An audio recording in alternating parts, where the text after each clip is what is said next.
Muy buenas tardes, tengan todas y todos ustedes. Es el programa de Voz Ciudadana con Luis Soriano. Sean todos bienvenidos. Hoy es domingo 17 de diciembre. Es la 1 de la tarde. Tenemos un programa especial que necesitábamos realizar porque es necesario en estos tiempos en donde se están realizando diversas pláticas dentro del tema del Tratado de Libre Comercio o el tratado que se tiene con Estados Unidos, con Canadá y México, y que es necesario poder platicar primero con uno de los que ha impulsado, el que ha impulsado más bien los temas del cuidado de los maíces nativos que tenemos en México frente a el maíz transgénico que produce y genera Estados Unidos y otras organizaciones a nivel transnacional. Pero también necesitábamos hablar con la persona, no solamente quedarnos en el tema profesional, sino hablar con la persona, saber quién es, qué hace. Además es un paisano nuestro que ha venido trabajando desde varios temas y que no se ha achicado a pesar de las presiones que ha habido a nivel internacional y que es necesario poderlas enfrentar, y que tenemos que ser todos personas empáticas a la lucha social que se está dando y al territorio nacional contra intereses extranjeros que en nada abonan y que lo único que buscan evidentemente es generar riquezas para ellos y pobreza para el país de origen, que en este caso es México. Entonces, para nosotros es un honor y un orgullo poder tener con nosotros a René Sánchez. Gracias, amigo, por aceptar. Qué bueno que te agarramos en estas rutas que andabas por acá, por Puebla. Dije, quiero aprovechar que estás acá. ¿Cómo estás? ¿Qué tal, ¿bien? Luis? Pues muchas gracias por esta oportunidad de participar contigo y dando a conocer todos estos temas tan importantes para Puebla y para todos los mexicanos y mexicanas. Muchas gracias. Me da muchísimo gusto. Oye, podemos empezar con quién es René, ¿te parece? Si tú me lo permites, que podamos saber quién es René, qué estudió, a qué se dedica. Obviamente, bueno, tú eres poblano, platícanos lo que nos quieras platicar y de ahí nos soltamos a lo que venga, ¿va? Muy bien, muchas gracias, Luis. Pues mira, yo soy René Sánchez Galindo, soy abogado, egresado de la Ibero de Puebla.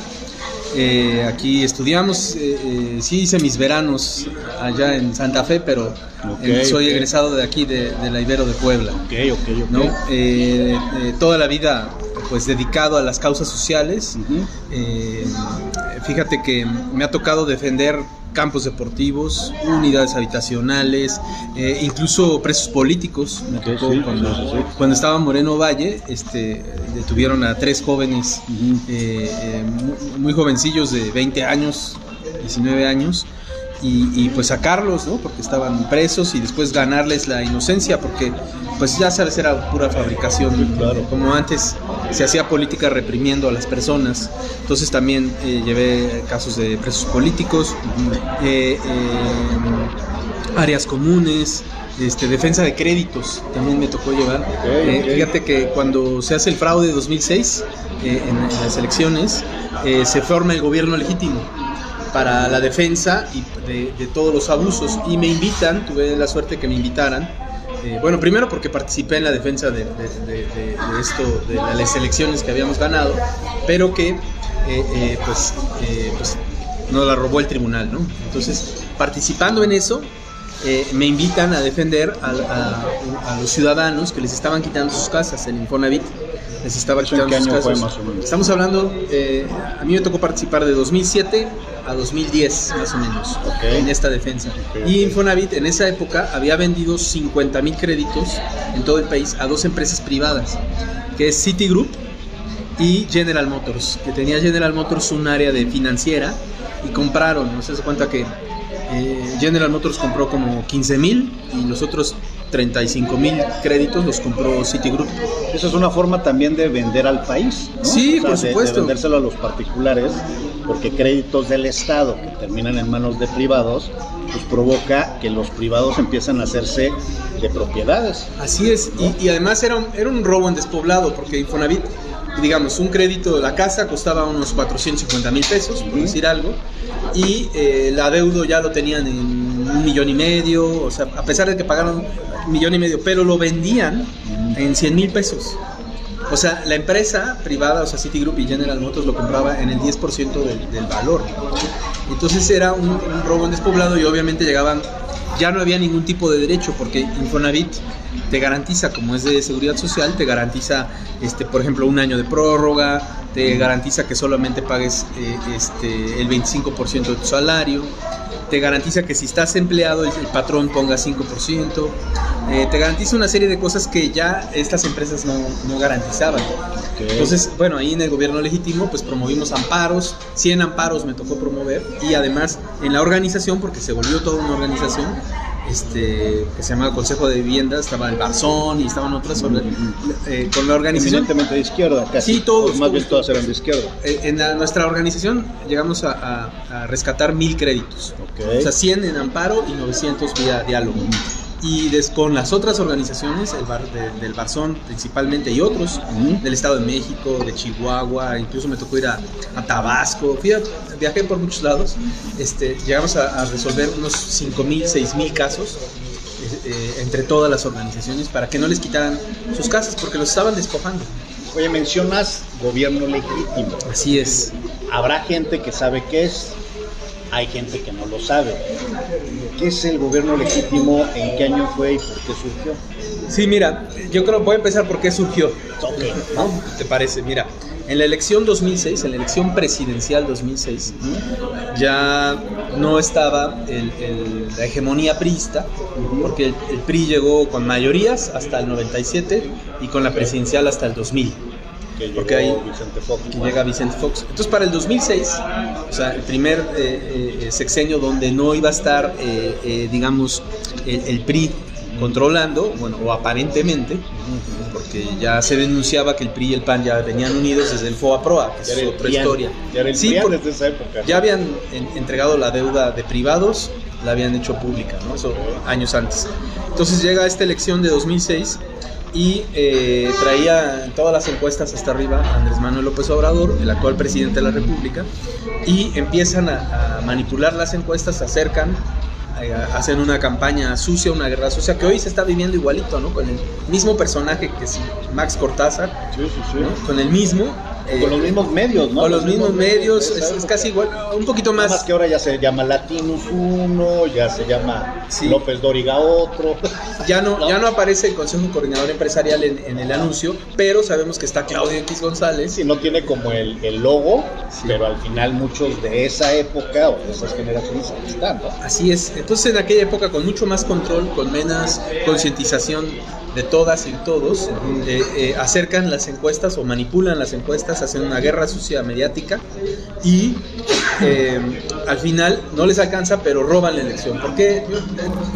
Hay muchos argumentos de por qué se robaron la elección, porque fue un fraude, pero el que a mí más me convence es que el IFE, el INE hoy, o antes IFE, guarda una serie de casillas representativas, un 10%. Como de las que ganaron Andrés Manuel. Sí, es como una muestra. Okay. Digamos que tomas, divides toda la elección del país y escoges ciertas casillas representativas. Es una muestra, es como una encuesta, así, pero con base en resultados reales. Y Andrés Manuel López Obrador ganó en esa muestra, o sea, como por algo así como 3 puntos. Realmente era muy cerrado. Era muy cerrado, pero en el total, o sea, no hay lógica que quedara como haya .9, .6%. No, .56. Nos acordamos bien. Quedó, claro. Sí, entonces se llama una asamblea en el Zócalo y se dice el próximo domingo nos vemos, volvemos a llenar el Zócalo el próximo domingo para decidir lo siguiente. O sea, eso también se olvida, ¿no? Que durante una semana tuvimos como un movimiento para pensar si queríamos hacer un gobierno legítimo, que es un gobierno ciudadano, un gobierno de sombra, le llaman en Europa, o sea, como una especie de contrapeso ciudadano, o sea, no tiene función. Un espejo de lo que es el que llegó. Así es. Frente al que tendría que ser, ¿no? Así es. Y se le llama legítimo porque es un gobierno que no fue reconocido legalmente, pero tiene legitimidad ciudadana. Así ¿no? es. Así es. Entonces nos invitan a participar ahí en la Secretaría de Vivienda del Gobierno Legítimo, digamos en el área de vivienda de espejo contra los abusos. Y en ese momento se acababa de vender estos 50,000 créditos el Infonavit. Y por eso es que armamos toda una oposición. Porque frente a la gente que estaba a lo mejor no tan metida en los movimientos sociales, etcétera, no en el 2006, pero sí ya como para el 2007, 2008, para ellos era como un teatro, ¿no? O sea, era un rollo de que habían nombrado disque a secretarios, disque a personas, y que disque hicieron ahí el meeting, etcétera. Pero en realidad por lo que tú me estás diciendo es que estas secretarías que se crearon realmente funcionaban y que realmente defendían y que realmente realizaban incidencia e injerencia en los actos públicos. Sí, mira, yo creo que no hay que... En México como que hemos guardado mucho las apariencias de todo tipo, y ya también es otra sociedad hoy en día, sí, ¿no? Sí, claro. Hoy ya, por ejemplo, los compañeros no binarios ya se quitaron las máscaras, ya todo el mundo. Entonces, en otro aspecto, por supuesto, que es el político-social, fuimos rompiendo poco a poco eso, y yo creo que no tenemos por qué decir, bueno, no estoy de acuerdo con este gobierno, yo considero que este gobierno nos robó la elección y voy a hacer legítimamente, sin violar la ley, de manera pacífica, voy a plantarme y decir no estoy de acuerdo y voy a hacer la defensa. A mí me toca participar en este asunto de Infonavit o contra Infonavit, y donde te digo que pues, nos fue muy bien porque logramos muchos. Y hubo otras dependencias, o sea, otras partes del gobierno legítimo que también traían sus propias defensas en tema de salud, en tema de educación. Sí. O sea, por ejemplo, Claudia Sheinbaum traía la Secretaría de Patrimonio, que es un poco el petróleo, de ahí se surge la defensa de las Adelitas, todo eso que se hizo en aquellas épocas, la consulta ciudadana, que fue 100% ciudadana porque la hicimos entre nosotros. Sí. Entonces, todo esto surge de aquellas épocas. O sea, el gobierno legítimo es el que permite la organización para que los ciudadanos saliéramos a la calle, pusimos urnas. Ahí, en esa ocasión pues también nos pidieron apoyo a otras áreas, y yo también tuve mi casilla en aquella época para que el pueblo decidiera, los que acudieron a nuestro llamado votaran, ¿no? Si estaban de acuerdo o no con la privatización del petróleo, ¿no? En aquella época. O sea, el movimiento social obradorista surge desde antes de ser jefe de gobierno, o sea, el movimiento obradorista. Sí. Pero se potencializa, se fortalece y se vuelve nacional e internacional a partir de que empieza a ser el candidato en el 2006, ¿no? Así es, sí. Hasta ahorita, ¿no? Que es, digamos que es el previo a lo que era el movimiento de regeneración nacional, que le da vida a lo que es al partido movimiento y al movimiento partido. Así es, fíjate que de gobierno legítimo nos llamamos después casas del movimiento. De ahí pasó a Movimiento Regeneración Nacional, y de ahí ya solicitamos el registro como partido a ser Morena. Pero le preguntaron a los mismos gente les preguntó, a ver, ¿nos quedamos como movimiento o seguimos como partido? Sí. Y la decisión fue, hagamos los dos, mantengamos el movimiento social, pero también construyamos en un partido político, ¿no? Sí, es que el partido político te permite realmente tomar el control de tu país, de tu destino. O sea, los mexicanos no teníamos el control de nuestro destino, y hoy cada vez más mexicanos están de acuerdo con el destino que va tomando poco a poco lo que hoy llamamos Cuarta Transformación. Ok. Oye, y bueno, has estado desde esos temas, ¿no? Sí. Se constituye Morena, empieza todo este movimiento, etcétera. Pero tú no descuidas el lado social, o sea, estás metido en el tema político. Sí. Pero también en el movimiento social, independientemente de si es de algún partido o alguna corriente partidaria, tú sigues en el movimiento social, que es principalmente el tema de la defensa del maíz. Sí, fíjate que nos han hecho, o nosotros mismos también hemos generado, o sea, toda la sociedad en general que participa y que se organiza, hemos hecho como una distinción entre el movimiento social y la sociedad civil, que ya es como un poquito más exclusiva, o sea, porque diversa. El movimiento social y pues el movimiento es tierra, es calles, así es, y la sociedad civil, que ya es más popó. Más popó. más fifí. Bueno, y del otro lado está la lucha política partidista.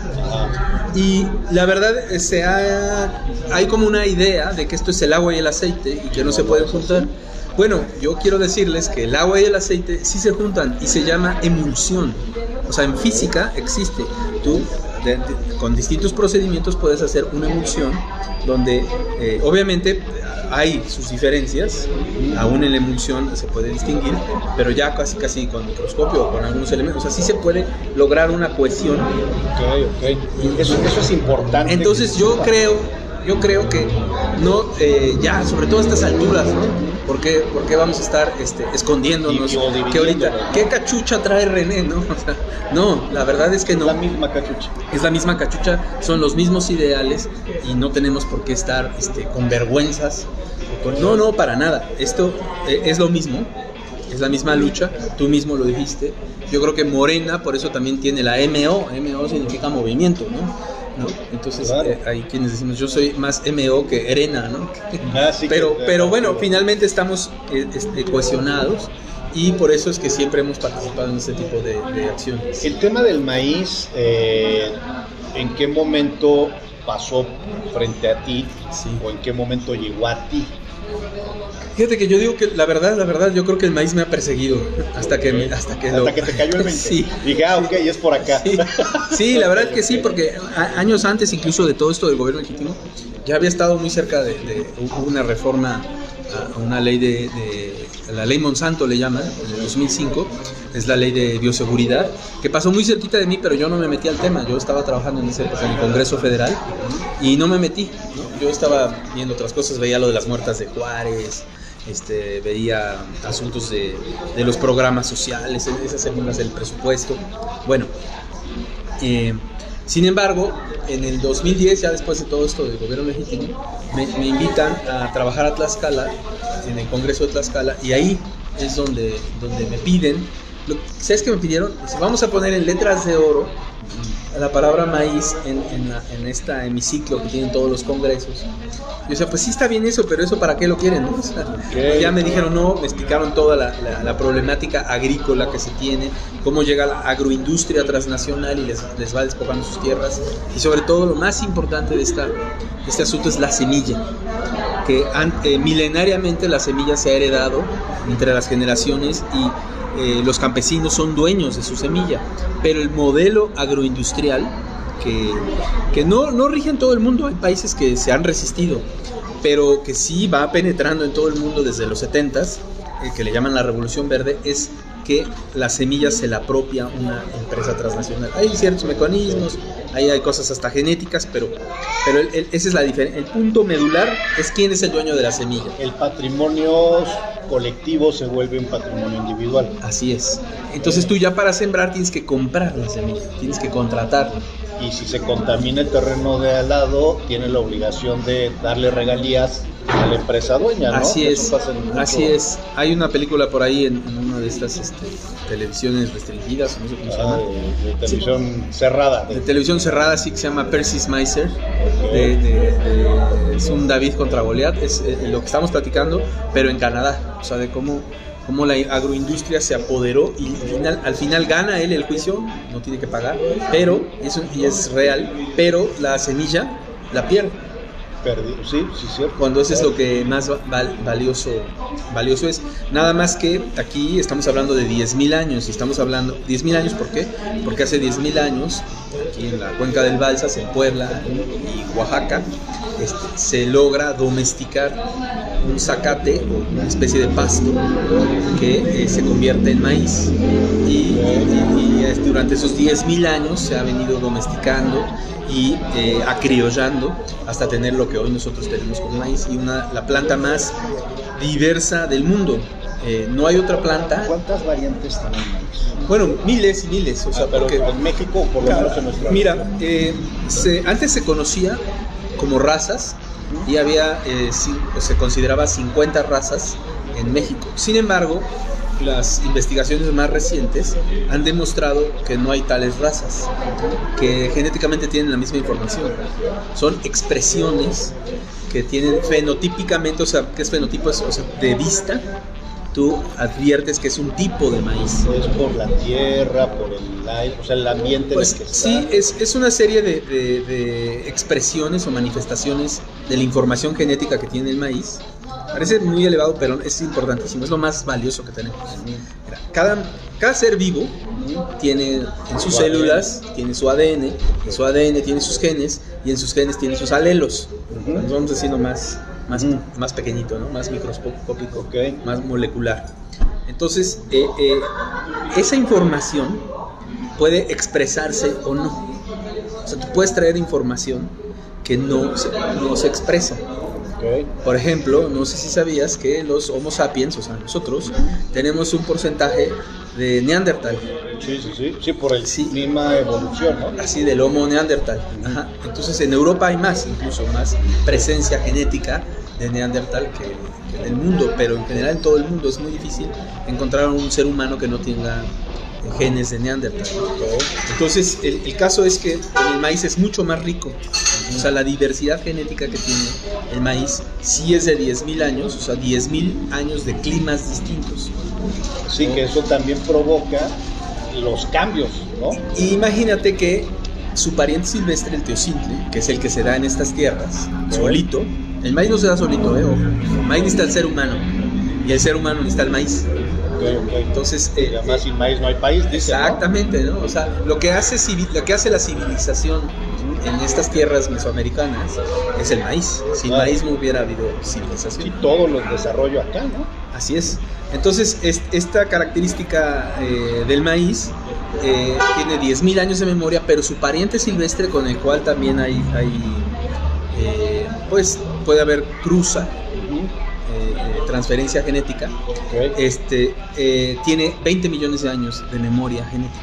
20 millones de años. Ajá. 20 millones de climas. Sí, claro. Cientos de cambios climáticos que ha vivido. Entonces es un patrimonio fundamental para este tiempo, porque está guardado en su memoria, aunque no se exprese, está en sus células, en su ADN, está esa memoria. Oye, y este maíz transgénico lo que va a hacer es borrar 20.000 años de historia. Sí, primero se adueñan, como bien decías, o sea, porque hay una patente, un derecho de obtentor, se llama en la industria, en la agroindustria, y segundo,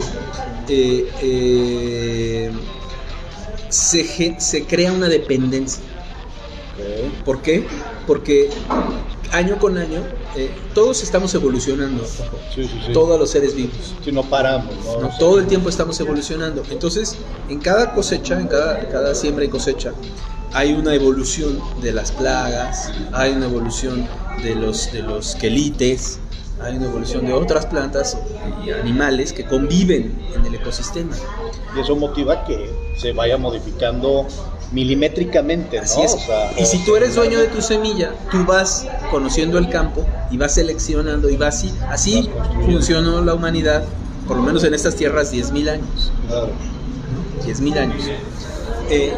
El asunto es que ahora, con estas modificaciones y con esta, digamos, esta voracidad por producir mucho maíz y hacer mucho negocio, es que ya el vigor genético, o sea, la fuerza de la planta es menor, aunque se produzca muy rápido, crezca muy bonita, muy alta y muy rápido. Se vea bonita, pero en realidad no tiene vigor genético.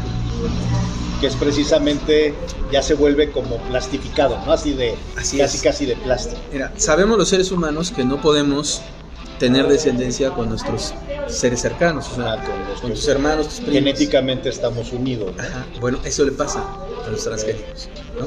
No se reproducen. Así es. Entonces ahí va perdiendo vigor genético y entonces eso crea la dependencia de la agroindustria y cada año le tienes que estar comprando semillas. Entonces primero tienes lo legal, las patentes y las derechos de obtentor, después tienes esta dependencia al vigor genético o a la falta de vigor genético, y tercero ya es la modificación interna, el transgen. ¿Qué es un transgen? Es pasar un gen del ADN de otro ser vivo a uno de una familia taxonómica diferente. Es decir, ejemplo, pones un virus adentro del maíz. De un embrión. Una bacteria, sí, de un embrión de semilla. Una bacteria dentro de un maíz. También han puesto de pescado y no sé qué más. Pero lo que más ha funcionado comercialmente es virus y bacterias que introducen. O sea, es un maíz que en parte es virus y en parte es planta. Sí, que finalmente como negocio a ellos les conviene que no lo puedan estar reproduciendo, sino que necesiten estar comprándolo. Ahora, ¿cuál es el mayor riesgo? El mayor riesgo de todos, que entra a la evolución. Y bolas, rompe todas las cadenas. Y hacia dónde vamos, no se sabe. ¿Qué puede pasar en las mezclas? No se sabe. La industria siempre ha dicho que lo puede controlar, que puede manejar el daño, pero pues no se puede. Un ejemplo muy claro es la soya en Argentina. Así es. O sea, cuando ya permeó, eso, tú me dirás si estoy bien o estoy mal. Sí. En Argentina la soya era igual, era de origen, y era histórica, y era evolucionada, etc. Cuando empiezan a meter tema transgénico, el mismo Monsanto es. Sí, Monsanto y la agroindustria en general, pero encabezada por... ahí, en Argentina, y entonces ahora la soya está en esta dinámica en Argentina cuando ellos eran primer mundo en tema de soya, ¿no? Así es. Ahora depende de la empresa de Monsanto para seguir produciendo, que además que esa soya es una soya muy sosa, el sabor no es el mismo, o sea, ya perdió muchas cosas, ¿no? Mira, nosotros cuando hablamos de maíz, estamos pensando en una tortilla. Sí. Todo el tiempo que estamos... Nosotros pensamos en la tortilla, claro. Cuando la agroindustria, Monsanto, que ahora es Bayer, porque de las medicinas lo compraron, ¿no? Sí. Y otras como DuPont, como Syngenta, otras. Se ve la perversidad hacia dónde va, ¿no? Así es, imagínate. Entonces, bueno, cuando esta agroindustria piensa en maíz, no está pensando en eso, está pensando en otros productos. Primero, forraje. Okay. Es para ganado, no para seres humanos. Okay. Segundo, la industria de la comida chatarra. Toda la fructosa es un proceso del maíz. Y tercero, los biocombustibles. Entonces no están pensando en comérselo, ¿no? Están pensando en industria no comestible, sino industria de desarrollo de ganancia. Así es. Y lo mismo pasa con la soya. La soya también es forrajera. También allá en Argentina. Okay, entonces son por eso. Sí. Sí, eso es otro tipo de negocio. O sea, no lo ven como nosotros, sociedades. Sí, nosotros lo vemos como la memela, lo que dice esta muchacha de niño, la estandopera, ¿no? Bueno, la tortilla, el tlacloyo, la flauta, o sea, pues todo es maíz. Así para es. Nosotros. Sí. Pero sí es cierto. Mira, el 50% de la alimentación de los mexicanos es maíz. O sea, los nutrientes. Okay. Los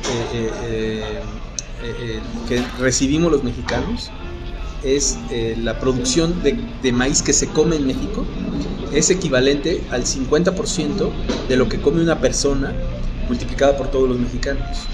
¿Qué harían los mexicanos si de repente el maíz ya no es comestible para el ser humano? Imagínate, porque nos los vamos a seguir comiendo, que sean tortillas chafas. Que entonces, a eso saben las tortillas de Estados Unidos, tortillas dulces. Entonces, ¿qué va a pasar? Pues vamos a hacer el experimento del mundo. O sea, el laboratorio del mundo. Si nos morimos, ya vale, o sea, mejor ya no le sigan. Si no nos morimos, entonces vamos a hacerlo en África y vamos a hacerlo en todos lados. Pero además no es un asunto como morirse, porque es como el cigarro. Sí, te vas. Se dice crónico subclínico. ¿Qué quiere decir eso? Que va evolucionando en el tiempo y que no lo puedes detectar. Sociedades enfermas. Así es. Que ya estamos bastante enfermos. Ya de por sí traemos este tema. Y es que ya sí entra el maíz transgénico en la industria, en el ganado, desde hace muchos años en México, y se está colando en las tortillas. O sea, han encontrado que en las tortillas también está entrando. Entonces, por eso es muy importante ponerle. Se contamina, ¿no? Se contamina. Pues finalmente es el ambiente donde se produce, se genera, ¿no? Así es. Pero también las más empresas, eso también me lo han dicho algunos agricultores pequeños, ¿sí? Que les regalan maíz. Sí. Y entonces al regalarles maíz y ellos empiezan, lo que provocan es se contamina esa y la parcela de al lado. Sí. Y luego esas dos parcelas se contaminan y ya se contaminó la siguiente. Y entonces empiezan realmente también es como un cáncer. Sí, sería difícil que te regalen el transgénico. Okay. Sí, el híbrido, que esa es otra cosa. Y ese te lleva al... Todo transgénico es híbrido. Bueno, todo transgénico industrial es híbrido, Okay. pero no todo híbrido es transgénico. Okay. Son etapas de la revolución verde, esta que te digo, donde las grandes transnacionales que quieren adueñar de la alimentación mundial. Eso es la revolución Okay. verde. Entonces, son distintas etapas. Pudiera estar contaminado o pudiera estar contagiado de transgénico, si pudiera ser. Intencionalmente lo... Es difícil, solamente se sabe de un caso allá en Campeche y no está 100% comprobado, ¿no? En cambio, asuntos accidentales o asuntos de tipo pues involuntario, totalmente, sí se ha encontrado presencia, todavía a baja frecuencia. Eso es muy importante. O sea, si se encontrara 100% de frecuencia, quiere decir que es un plantío o un cultivo ya voluntario de transgénicos, o sea que alguien quiere producir esa tecnología. Y eso todavía no sucede, No. es precisamente la defensa que traen. Así es, a eso vamos. La demanda colectiva que presentamos. ¿Cuándo la presentaron? 2013, ya cumplimos 10 años. 2013. Sí, eso quiero decir que tenemos 10 años sin que se siembre maíz transgénico gracias a nuestra demanda. Antes del 2013 ya se estaba sembrando. Sí, en 2009 empezaron los permisos experimentales, Okay. que por ley es lo primero que tienen que hacer. Dieron una cosa así como 200 permisos de 1 hectárea. Okay. Bueno, no en todo el país, en el norte del país, 200 permisos de 1 hectárea. Después viene la etapa piloto, esos los liberaron en 2011. La etapa piloto ninguno rebasó las 30 hectáreas y fueron como 40 permisos. Okay. Y para 2013 venían los permisos comerciales. Esos permisos comerciales eran más de 3 millones de hectáreas. ¡A la madre! 3 millones de hectáreas. El porcentaje del 100% de lugares de cultivo de maíz, ¿cuánto representa? La mitad. ¿Tienes más o menos? La mitad. ¡A la madre! Pues con eso matas, ¿no? Sí, así matas es. lo otra parte. Sí, totalmente. Además, el permiso comercial, a diferencia del experimental de piloto, por ley el permiso comercial es como una concesión. Ya te lo quedas. O sea, ya puedes sembrar ahí transgénico Cada 100 años, hasta que te 200. revoquen. Sí, no hay ni límite. Es hasta que te revoquen. No, los de la soya ganaron, les costó un buen, pero ya revocaron. ¿Aquí o en sí, Argentina? No, aquí, en Campeche y Yucatán. Ah, sí, claro, Estaban ya habían sembrando empezado soya, acá. sí, comercialmente. Ganaron por ahí del 2015 y apenas 2020 Ya lograron que se levante, o sea que ya no se pueda sembrar, o sea, revocar el O permiso. sea, México hoy en día, antes de las pláticas que hay y las... No hay siembra conciliaciones, transgénicos, hay conciliación, siembra algodón. México es libre de transgénicos. No, sembramos algodón transgénico, ese todavía no se quita. Y está muy afectado, también somos centro de origen, esto que les digo de que el maíz surgió aquí en México, se domesticó aquí, también en algodón somos centro de origen junto con India y otros países. Maíz sí exclusivo, pero sí somos ese centro de origen de algodón. Y a los pocos estudios que se han hecho de algodón, demuestran que ya hay una presencia de transgénicos en todos lados, incluso en los algodones silvestres, esos que estaban solitos. Que es la famosa contaminación ya. Sí, eso en algodón. ¿Qué se tendría que hacer con algodón? Lo mismo que se hizo con la Pues soya. fíjate que los compañeros que nos ayudaron con la demanda del maíz, eso nos dicen las compañeras, nos dicen, oye, es que puro maíz y no hemos defendido al algodón, no vamos a defender al algodón. ¿Qué hacer? Es muy diferente porque no nos lo comemos.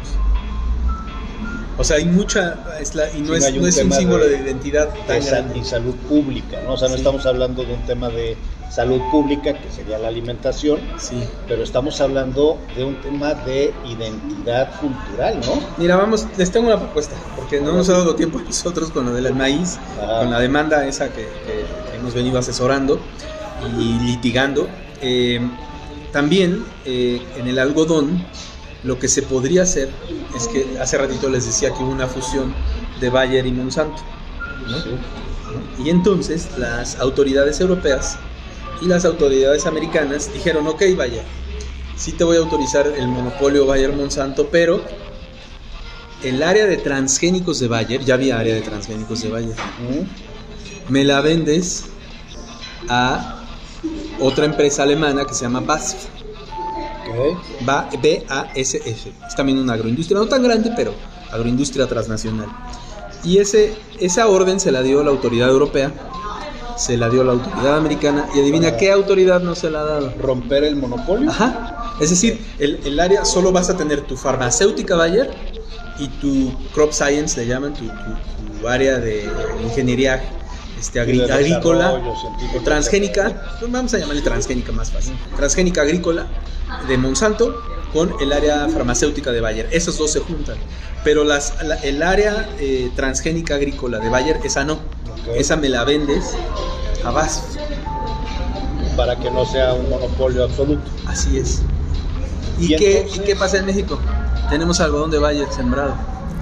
La autoridad mexicana, la famosa COFECE, que tanto ha hablado el presidente de la República, que no defiende a los mexicanos, sino a las empresas transnacionales, esa COFECE no le ha obligado a la fusión Bayer-Monsanto romper eso, para que entonces tengamos por un lado Monsanto y por otro lado BASF.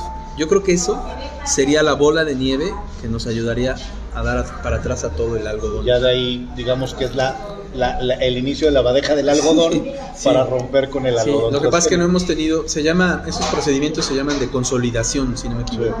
Están en la Ley Federal de Competencia Económica, sí, creo que se llaman así, consolidación, y hay que denunciarlo y llevar el procedimiento legal y etcétera. Y los compañeros que están en la lucha del algodón ya lo tienen como... Es que los tenemos ocupados en el maíz. La verdad es que como son... Es que ahorita es un tema de vida o muerte el maíz. Sí, es un tema de vida o muerte, porque además el presidente de la República en 2020 emite un decreto en el que se prohíbe la siembra y consumo de maíz, y en el 2023 dice, bueno, que no entre en la masa y la tortilla, o sea, lo bloquea. Entonces viene una demanda de Estados Unidos. Que es precisamente la que provoca... la conciliación que se está dando del tratado, ¿no? Sí, ya estamos en juicio, ya se acabó la conciliación. ¿Y qué pasó en la conciliación? Pues no. ¿Cuál es el argumento en la conciliación? ¿Cuál fue? A ver, bueno, para ponernos en contexto, a ver. Ya nos fuimos muy rápido. Presenta México, evidentemente se inconforma, dice esto está mal, dice el Tratado de Libre Comercio lo tiene protegido dentro del tratado que hay entre los tres países, sí. y entonces es algo que tendría que estar sucediendo, pero México se inconforma y dice, no, a ver, esto atenta y afecta y es un tema de salud pública, o sea, son varios los puntos que dicen.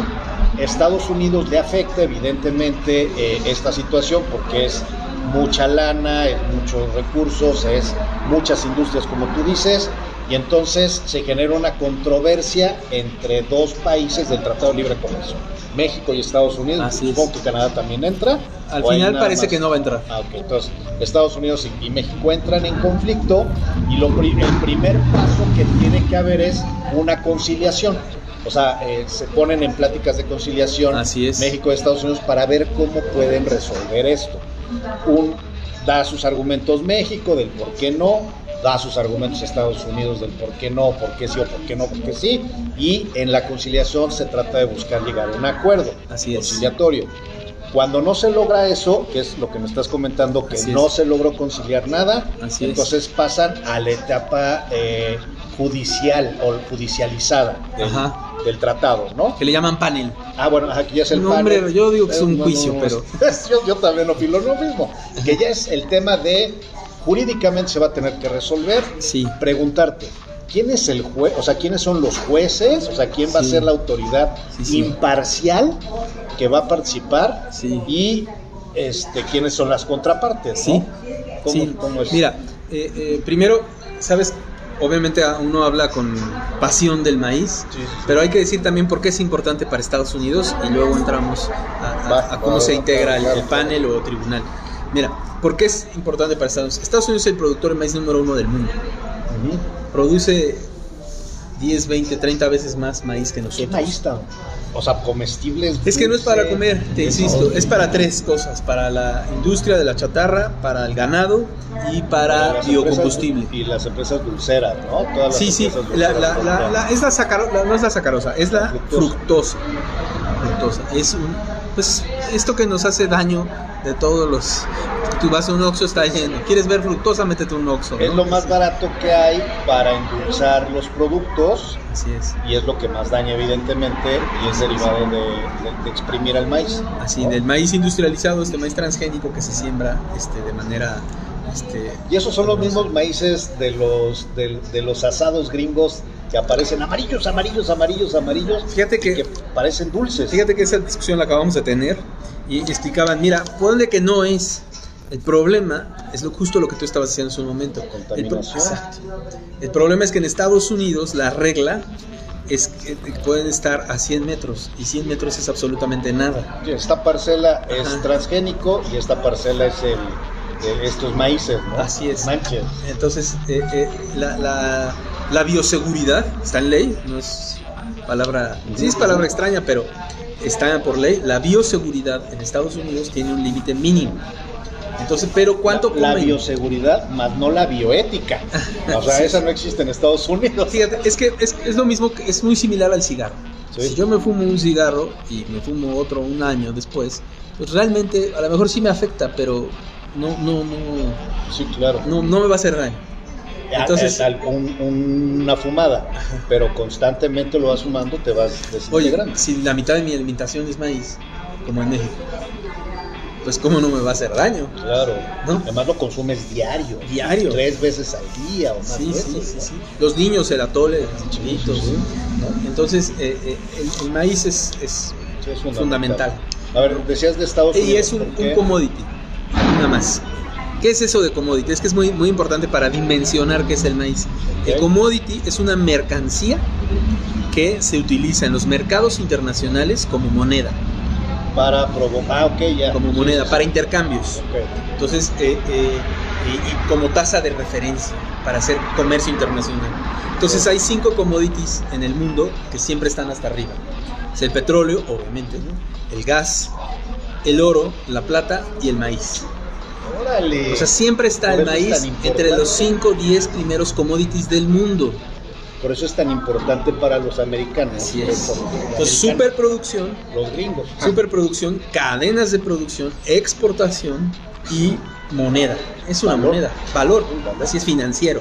Entonces, ese es, y además el monopolio, porque con estas cuestiones que hablábamos antes de la semilla, de control de la semilla, te da el monopolio, te da el control. Es como el petrodólar, está el maíz dólar, ¿no? Digámoslo así. Obviamente menos, no tenemos una economía tan dependiente del maíz como sí tenemos una economía mundial dependiente del petróleo.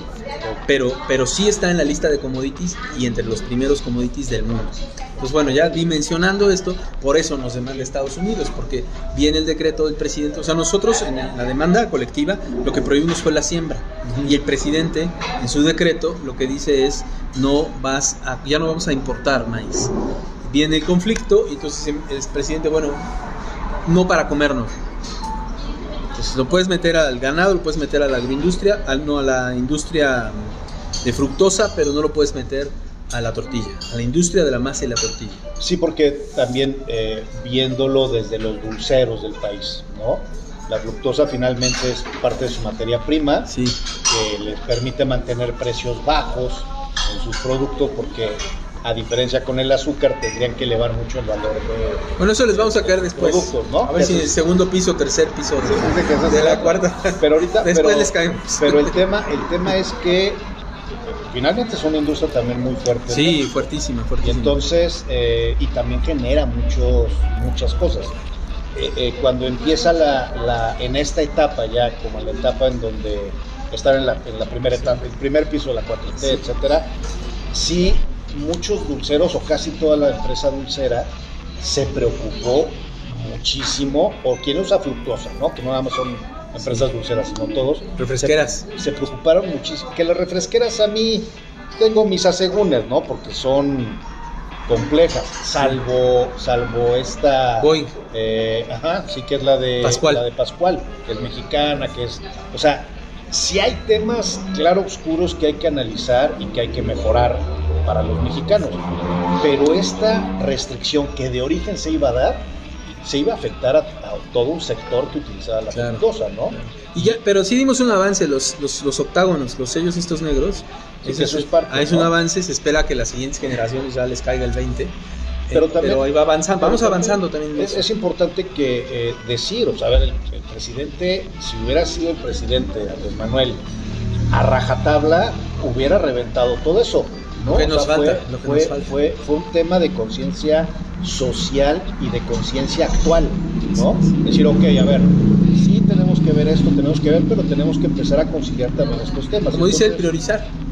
Cuidó mucho este tema, o sea, sí hay que hacerlo público y hay que decir, oye, a ver, si el presidente hubiera querido, tenía todos los elementos para meter dar en la torre, no lo hizo.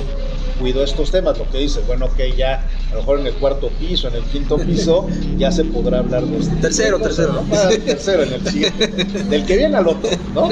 Pero sí es importante que se sepa. Yo creo que sí es importante difundirlo, hacer conciencia. Que sepan. Porque además también tenemos una carrera contra el tiempo. Sí. O sea, también nuestra salud de la humanidad, también el cambio climático. Sí. O sea, a lo mejor estamos muy light en la 4T y ya urge, ¿eh? Hay que ver también. Hay que ponderarlo. Sí. Porque el maíz, porque también veamos los cultivos, el cultivo excesivo en el mundo provoca calentamiento global. Porque el cultivar de manera excesiva, obligatoriamente tienes que cortar. Bueno, sí sabes que hay comida suficiente para los 9 billones de seres humanos que somos. Y se desperdicia muchísima. Ese es el problema. O sea, por eso el tema de buscar los equilibrios. Y pues tenemos que partir de México, ¿no? Sí. O sea, tenemos que saber dónde estamos. López-Gatell nos mataría por estar tan light. Sí, ¿verdad? Sí, él sí ha sido muy duro, pero sí hay que ir avanzando. Yo creo que informarlo, te digo, lo de los sellos fue un gran paso. Y ahorita esto de la industria de la masa y la tortilla, sacar a los transgénicos es otro gran paso. También están los plaguicidas. Ahí vamos. Una cosa, Estados Unidos por eso se inconforma. Viene la demanda. México se inconforma por todo lo que ya platicamos. Sí. ¿Quién es quién es la autoridad del panel? ¿Quiénes van a decidir al final el tema? Los tratados comerciales y el TEMEC, el Tratado México, Estados Unidos, Canadá. Así ya no es Tratado Libre Comercio esto. Pero todos los tratados comerciales tienen mecanismos de solución de controversias, que son básicamente arbitrajes. Okay. Ahorita explicamos cómo funciona un arbitraje. Entonces, en el caso concreto de TEMEC, el procedimiento es que el país demandado nombra a 2 árbitros de una lista. Hay una lista de árbitros del TEMEC, que son básicamente los árbitros de la Organización Mundial del Comercio. Okay. ¿No? Hay una organización donde el libre comercio rige y manda, ¿no? Entonces hay una lista de árbitros reconocida por los 3 países, en este caso el TEMEC, y de esa lista México nombra a 2 árbitros, Estados Unidos nombra a 2 árbitros, y entre esos 4 árbitros designan a un quinto, que sería el presidente. Sería como el voto de calidad. Como el voto de calidad. Por alguna razón que desconozco, se pusieron de acuerdo en que fuera 1 y 1, no 2 y 2. Entonces, para este panel del maíz es 1 de México y 1 de Estados Unidos, y el que nombran entre ellos 2. No hubo acuerdo. Entonces dicen que es un volado, y parece que el volado lo ganó Estados Unidos.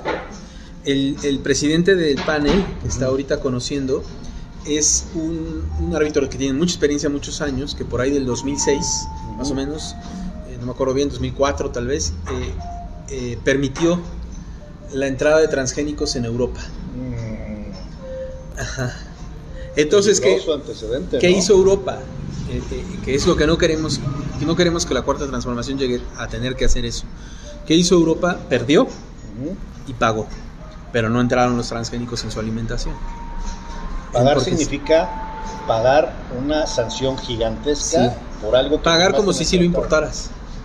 O sea, hay 2 opciones. Te cierro, por ejemplo, cerramos los coches de Volkswagen. Aquí obviamente Puebla no puede aceptar eso. O sea, ya no puedes vender, ¿no? Podría ser, ¿no? Que es una compensación de comercial, una medida comercial de sanción. Y la otra es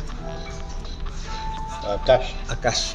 pero lo que nosotros estamos planteando, pues todos los defensores del maíz, los científicos, los campesinos, las organizaciones campesinas, los activistas, los abogados, por supuesto, estamos planteando que no, que tenemos que ganar ese panel, tenemos que demostrar que quien está violando el TEMEC es Estados Unidos, no nosotros. ¿Aplica justicia transicional en estos paneles o aplica justicia simple y llana? Digamos que es simple y llana, incluso podríamos decir que es de estricto derecho. Sin embargo, el TEMEC ya le dio una vuelta a la tuerca. Ya no es tan radical o tan parco, o sea, tan comercial. Ya tiene aspectos el TEMEC que no tenía el Telecán. Era mi siguiente pregunta. A ver, el famoso TEMEC, que es el actual, que es diferente al que se creó con Salinas de Gortari. Así es. El actual tiene principios fundamentales de derechos humanos en donde caminan, obviamente es priorizar el tema del comercio, pero su sustento principal es respetando los derechos humanos y la dignidad de las personas. Sí. Eso provoca que tenga que obligarse a la justicia transicional. Así, tú deberías ser abogado de México, porque así es como debemos plantearlo. Así es como debemos plantearlo, sí, ¿no? Hacerlo valer. No es muy claro, por ejemplo, el capítulo de solución de controversias establece sobre qué capítulos puede conocer este tipo de paneles, este tipo de tribunales o tribunales arbitrales. Y entre los capítulos que establece el mecanismo de solución de controversias no está el de medio ambiente. Pero hay algo, a ver, finalmente es un contrato. A ver, sí. Así como que muy lo que sea, pero al final es un contrato. A ver, ¿no? 4T, aquí tienen un buen abogado que tiene que defendernos. Es un contrato liso y llano, sí, ¿no?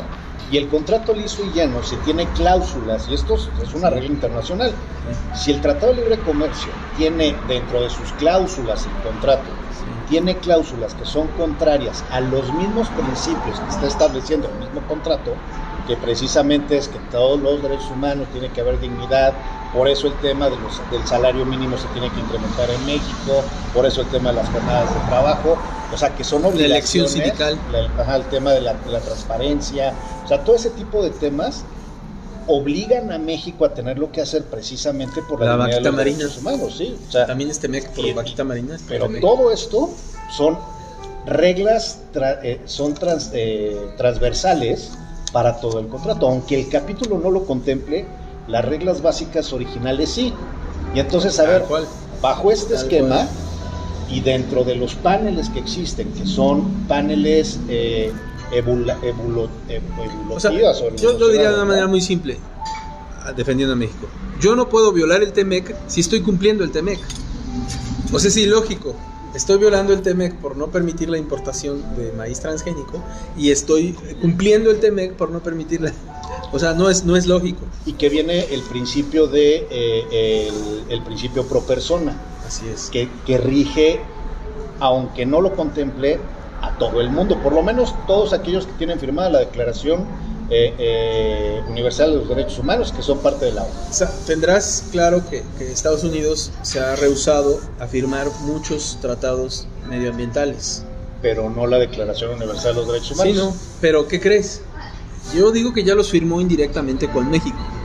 Porque el TEMEC dice que los estados parte, o sea, Canadá, Estados Unidos y México, deben cumplir sus compromisos internacionales en materia de medio ambiente. O sea, obviamente en otras materias, pero en esta en concreto, sí, en materia de medio ambiente. Y por eso el acuerdo de Escazú para México, ¿no? Por ejemplo. El de Escazú, el convenio de diversidad biológica, el de desertificación, el protocolo de Cartagena. Nosotros no podemos violar estos tratados firmando tratados contrarios de esto. Un ejemplo muy claro. Pero hay internacionalistas comerciales que dicen que no importa, que tú hayas firmado lo que tú hayas firmado, se impone el comercio. Eso dicen algunos. Pero en el caso del TEMEC concreto, ya dice que no. Es la dignidad. El propio TEMEC, o sea, ya esa discusión entre qué rige, el tratado comercial o el tratado de derechos humanos, para el caso del TEMEC no existe. Porque el propio TEMEC reconoce estos derechos. Pero además estas obligaciones internacionales, así lo plantea, las obligaciones internacionales. Tú estás hablando de obligaciones internacionales, aunque estamos en un lugar regional y en la zona regional, la OEA, a través de la Comisión Interamericana de Derechos Humanos, por eso estamos obligados nosotros, y nos obligaron a tener que crear la Constitución del 2011 cuando nosotros no teníamos la reforma a poder hacer esto, cuando nos están obligando a tener que meternos en el control de convencionalidad y no quedarnos en el control de constitucionalidad. Tenemos la obligación de tener que cumplir con el control de convencionalidad, no porque lo hayamos firmado, sino porque decidimos ponernos en beneficio de lo que dice la Comisión y la Corte, que es finalmente el acuerdo pero ahí te va de latinoamericano. La estrategia de comercio internacional, ahí te va, ¿cuál es? Que no es nueva, tiene décadas y décadas funcionando. Yo creo que desde el GATT de los 80s. Okay. Yo creo que más o menos desde esas épocas para acá, la estrategia es la siguiente.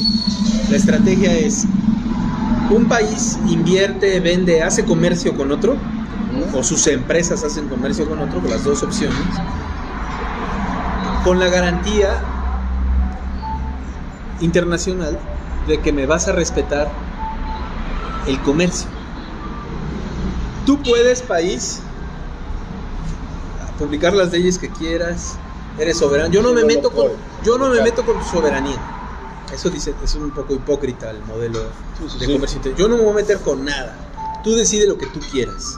Pero si mi negocio comercial tú me lo bloqueas, me lo cierras, me pagas. Oye, pero es que lo estoy haciendo en nombre de mi Constitución. Tú hazlo. Oye, pero es que lo estoy haciendo en mi nombre de mi convenio internacional. No tengo ningún problema. Oye, pero es que es mi estado soberano o una entidad. Hazlo, pero págame. Pero en este momento, pero también en este momento, a ver, no estamos hablando de un tratado internacional entre un país americano y un país europeo, o entre un país asiático y un país europeo. Estamos hablando de dos países americanos que están regidos desde lo local. Bueno, pero la de derechos humanos no rige en Estados Unidos. No, sí, cómo no, porque ellos están supeditados precisamente a las reglas de la OEA, obviamente para lo que les conviene, pero sí están supeditados a varios esquemas. Va, pero no como nosotros. No, nosotros yo creo que la obligación es por TEMEC. Yo creo que hay que jalar por TEMEC. Es que en el TEMEC están estableciendo estas reglas. A ver, todas las reglas, hay algunas partes del mismo tratado con Estados Unidos y con Canadá, precisamente para respetar las reglas del TEMEC, que es que todas las reglas establecidas en el tratado no deben de ser contrarias a las reglas que previamente ya existían. Así es. O sea, no puedes firmar un tratado sabiendo que vas a violar tratados previos a incluyendo el TLC. Hay un par de teorías en estos juicios internacionales, y se usan mucho en lo comercial, que es la teoría de la doctrina de aquiescencia y la doctrina de Stoppel. ¿Qué consiste? Que independientemente de tus normas, si tú ya me permitiste hacer algo por el tiempo, o si yo ya lo hice por un tiempo determinado, entonces ya se creó el derecho, independientemente que tengas tu ley. Y ellos, es parte de lo que argumentan en su demanda, que se acaba de hacer pública precisamente el 12 de diciembre. Se acaba de hacer pública. Se acaba de hacer pública. Ya la conocíamos nosotros antes, porque resulta que en Estados Unidos sí pueden entrar por internet, y un compañero de los que defiende allá lo mandó por WhatsApp a una compañera y ya se difundió. Pero bueno, se hizo pública formalmente el 12 de diciembre. Y esa es la defensa de ellos. Sí. Ellos están planteando que ellos por años introdujeron el maíz transgénico. Un derecho adquirido. Ajá, como consumo, te digo, no como siembra, porque ahí está nuestra demanda, que se sembró de 2009 a 2013. Pero llegando nosotros, 2013, nosotros es la demanda colectiva, los ciudadanos, de 2013 a la fecha no se siembra. Oye, ya nos metimos mucho en esto, pero la vez que yo también quería que tú nos platicaras, ya nos queda algo de tiempo, pero sí me gustaría que nos platicaras, ¿dónde estás ahorita trabajando? O sea, además de estar haciendo lo que haces, del tema de la defensa del maíz como colectivo, etcétera, También esto te ha permitido también caminar en el tema de la 4T desde el 2006, etcétera, ser parte de estos proyectos. ¿Dónde estás ahorita? ¿Qué estás haciendo en lo laboral? Básicamente es algo similar. Te digo que todo está emulsionado, todo está junto. Okay. Entonces estoy como director general de Asuntos Internacionales en la Consejería Jurídica del Presidente. Pues a ti te toca, o sea, todo lo que estamos hablando te toca a ti como Estado mexicano. Como estamos en la Consejería Jurídica del Presidente, no nos toca más que lo que el presidente instruye. O sea, porque todas las secretarías, todas las dependencias tienen, incluso a mí me toca lo internacional, pero también en los juicios nacionales, que también me invitan a asesorar, puede llevarlo la dependencia, Semarnat, Bienestar. Pero siempre está el Consejo de Presidencia, ¿no? Puede o no. Digamos que sí, puede dar la instrucción el presidente, puede la consejera, en este caso Estela Ríos, puede dar la instrucción de que le corresponde, ¿no? O no respeta la... Sí. Entonces, no todos los temas me corresponden, pero sí. Este particular, el del maíz, sí está obviamente metidísimo el presidente. Sí, pero no la Consejería Jurídica. O sea, que están trabajando en equipo. Lo que sí nos pidieron fue una asesoría para la emisión del decreto 2023. Pues emitimos una opinión dentro de las dependencias y ahora me han pedido un análisis de la demanda. En eso estoy, nada más. Pero sí estoy viendo todos los juicios que Estados Unidos, porque no es el único, hay más juicios de Estados Unidos y de sus empresas, ¿no? Que es precisamente, pues es que evidentemente países tan poderosos como estos, pues lo que quieren es apropiarse y generar riqueza, pues eso hacen ellos, ¿no? Sí, puedo decirte, por ejemplo, que gracias a esta cuarta transformación, sabemos, ¿no?, que el Tratado de Comercio empieza en 94. Entonces, el próximo año se cumplen 30 años de libre comercio en México. ¿No? Entonces, en 30 años, en estos juicios, tanto con empresas privadas como con gobiernos, no había existido nunca una contrademanda. Ya promovimos, era un sometimiento ya pusimos la primera contrademanda. No había nunca una inspección ocular. ¿Qué es una inspección ocular? Una visita del juez, en este caso el árbitro, el panel, que viera, mira, hoy están devastando la playa, es un país muy fuerte, la zona costera. La zona de Quintana Roo, ¿no? Trajimos a los árbitros. Para que vieran. Primera inspección en la historia de la comercio, de libre comercio, los juicios comerciales internacionales. Inspección ocular. Sí, volamos en helicóptero y todo. Ya lo puedo decir porque fue hace varios meses, pero estaba reservada la información, ya la desclasificó el tribunal. Entonces ya está. No puedo compartir todo, pero sí muchas cosas. Pero por lo menos ya sí fue una. Sí, y tercera cosa que podemos decir que está haciendo la cuarta transformación en la defensa jurídica es que primera vez que acusamos de mala fe a una empresa extranjera, ¿no? Sí, okay. O sea, porque estamos, oye, nos mintió 30 años.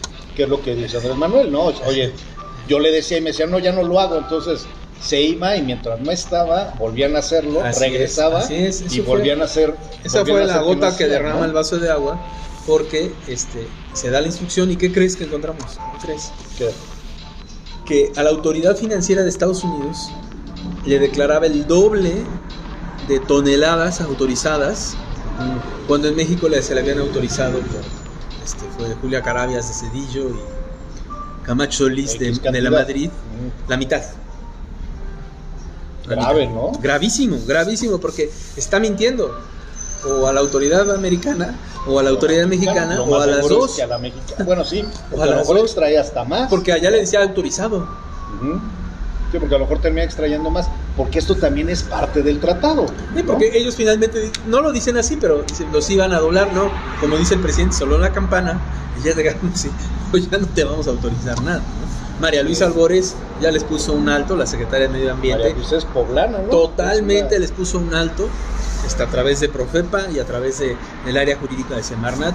Tienen un alto, se les acabaron los permisos, además ya les clausuraron otro que ni permiso tenía. Entonces se acabó. Mucho. Se acabó eso. Entonces dentro de eso pues los acusamos de mala fe, hicimos la visita de inspección. Entonces hemos sido pues como los derechos humanos. tratando de no haya causas de regresión, sino siempre hacia adelante, ¿no? Nos preguntan ahí en México, bueno, René, y con esto ya vamos a ganar. Bueno, yo lo que quiero decir es que con esto ya tenemos una defensa. Antes sí estábamos... Ya por lo menos combaten, sí. Ya hay una lucha, o sea, ya por lo menos estos otros sectores internacionales, por lo menos la van a pensar. Que ya es de igual a igual, ¿no? Ya. Eso es importante. Ya, porque antes, pues, la verdad no. Está hablando en inglés y no, pues sí, español es idioma oficial. Pues es el tema, ¿no? Oye, a ver, tiene varios años, precisamente a razón de lo que traías tú en el tema de la defensa de defensores, el tema de lo del maíz, etcétera, que te apodan o te han apodado como el abogado de la nación, ¿no? Sí, o sea, sí. Y es algo que, digo, a mí me daba mucho gusto porque pues sí traes como este apodo que lo traes desde hace varios años, sí. Precisamente por el tema del maíz, pero no nada más eso, sino porque también traías temas que como abogado estabas defendiendo como a ciertos sectores vulnerables, sí, frente al poder neoliberal, sí, etcétera, etcétera. Sí, sí. ¿Te sientes cómodo con este mote que te dicen el abogado de la nación? Mira, fíjate que antes no me sentía muy cómodo porque como que no te cae muy bien el 20, pero ahora, porque pues sí estamos trabajando para el presidente de la República, okay, ¿no? O sea, uno pensaría que, pues uno nunca se imaginó, ¿no? Mi oficina da al Zócalo.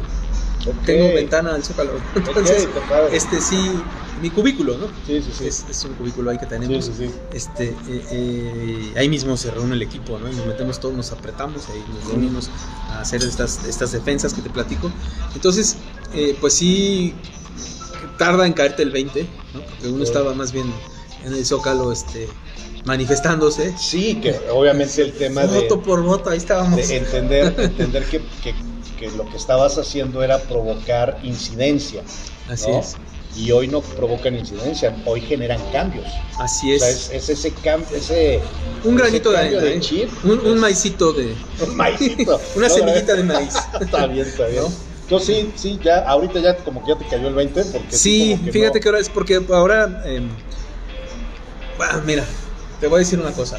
En esta visita de inspección llegan los árbitros extranjeros, uno argentino, uno canadiense y otro holandés. Sí. Y lo primero que me sale así, lo primero que me sale a hablar, estaban diciendo que el federal y el estatal, y dije, aquí también es federal, estaban equivocando. Okay. Entonces intervengo y intervengo en inglés. O sea, lo primero que se me ocurrió, y pues sí, como que estás todo frío, no es que yo hable un perfecto inglés. Sí. Y justo termino mi intervención y vamos caminando al siguiente punto porque es muy grande la zona, fueron 3 días de visita. Sí. Entonces, o de inspección, y voy caminando y digo, ¿por qué estoy hablando inglés? Hablo en español, ¿no? También pues es legal, o sea, claro, está firmado, es el tratado, es legal el español, ¿no? O sea, y me acordé del presidente cuando fue a ver a Biden, que sale en la foto y que lo criticaban, que el presidente no tiene empacho, y dice, no, pues no quería que se me viera la panza, ¿no? No sé si te acuerdas que dice en la mañanera, dice, el presidente no quería que se me viera la panza, y dije, no, pues yo tengo que fortalecer lo que creérmela, ¿no? Sí, claro. O sea, si tenemos un presidente tan valiente en el concierto de las naciones, pues yo también tengo que, sí, ya, a ver, abusado muchacho, ¿no? Entonces ya empecé a hablar con más serenidad, pues, español es mi lengua materna, entonces hablo con claridad, y entonces ya me ponían mucha atención los árbitros, porque también hablan español, nomás que se hace, ¿no? Entonces, bien que pusieron atención. Casi no hubo, o sea, una palabra en 3 días que traducir del inglés al español y otra del español al inglés, no hubo mucho de eso. Entonces, y eso te pone en la posición de, pues, si eres el abogado de la nación. Exacto, ¿no? Ya al final ya te la crees y dices, bueno, ok, ya. Okay. Entonces, sí. Oye, es un proceso, sí es un proceso. Sí. Yo me acuerdo que de repente te lo decía en broma y tú hacías tus caras de... No te lo decía en broma, sino te decía, oye, a ver, eres el abogado de la nación. Si te volteas a ver antes de que llegara el 2018, sí, y si era así como tú así como luego Sí, eres muy cortés, pero en el tema del maíz no sí, me queda muy claro, ¿no? en el tema del maíz pues sí se está representando Eso a sí toda es la tal colectividad cual, ¿no? de consumidores del país. Y yo creo que el otro gran tema también fue lo del Infonavit, porque fui a muchos estados. Eso, ok. Ajá, pero en realidad, como bien dices, como que uno más bien se siente pues como que está en una causa, ¿no? Sí, como que traes tu tema y es tu tema y lo defiendes y ahí estás de terco defendiendo tu tema, ¿no? Pero no, de repente no nos sentamos a identificar. Pero es que estás en Palacio. Exactamente. ¿No? Pasas y ves ahí a Benito Juárez, luego ves el Congreso, no sé si sabías que el primer Congreso mexicano estaba en Palacio Nacional, o sea, ves el Zócalo, ves los murales de Diego de Rivera, la banderota ahí enfrente de ti. La defensa de México desde Palacio, ¿no? Sí, ahí donde los chavitos de los cadetes utilizaron a Palacio para trincherarse, a defender a la patria, o sea, tiene historia donde están ustedes, ¿no? Sí, entonces sí, tienes ya que asumir. Sí. Y decir, no, sí soy por lo menos estoy trabajando como abogado de la nación y a mucha honra, con mucha dignidad, con mi mejor esfuerzo. Y es importante supuesto que la gente lo sepa, o sea, sí es importante que la gente sepa esto que es.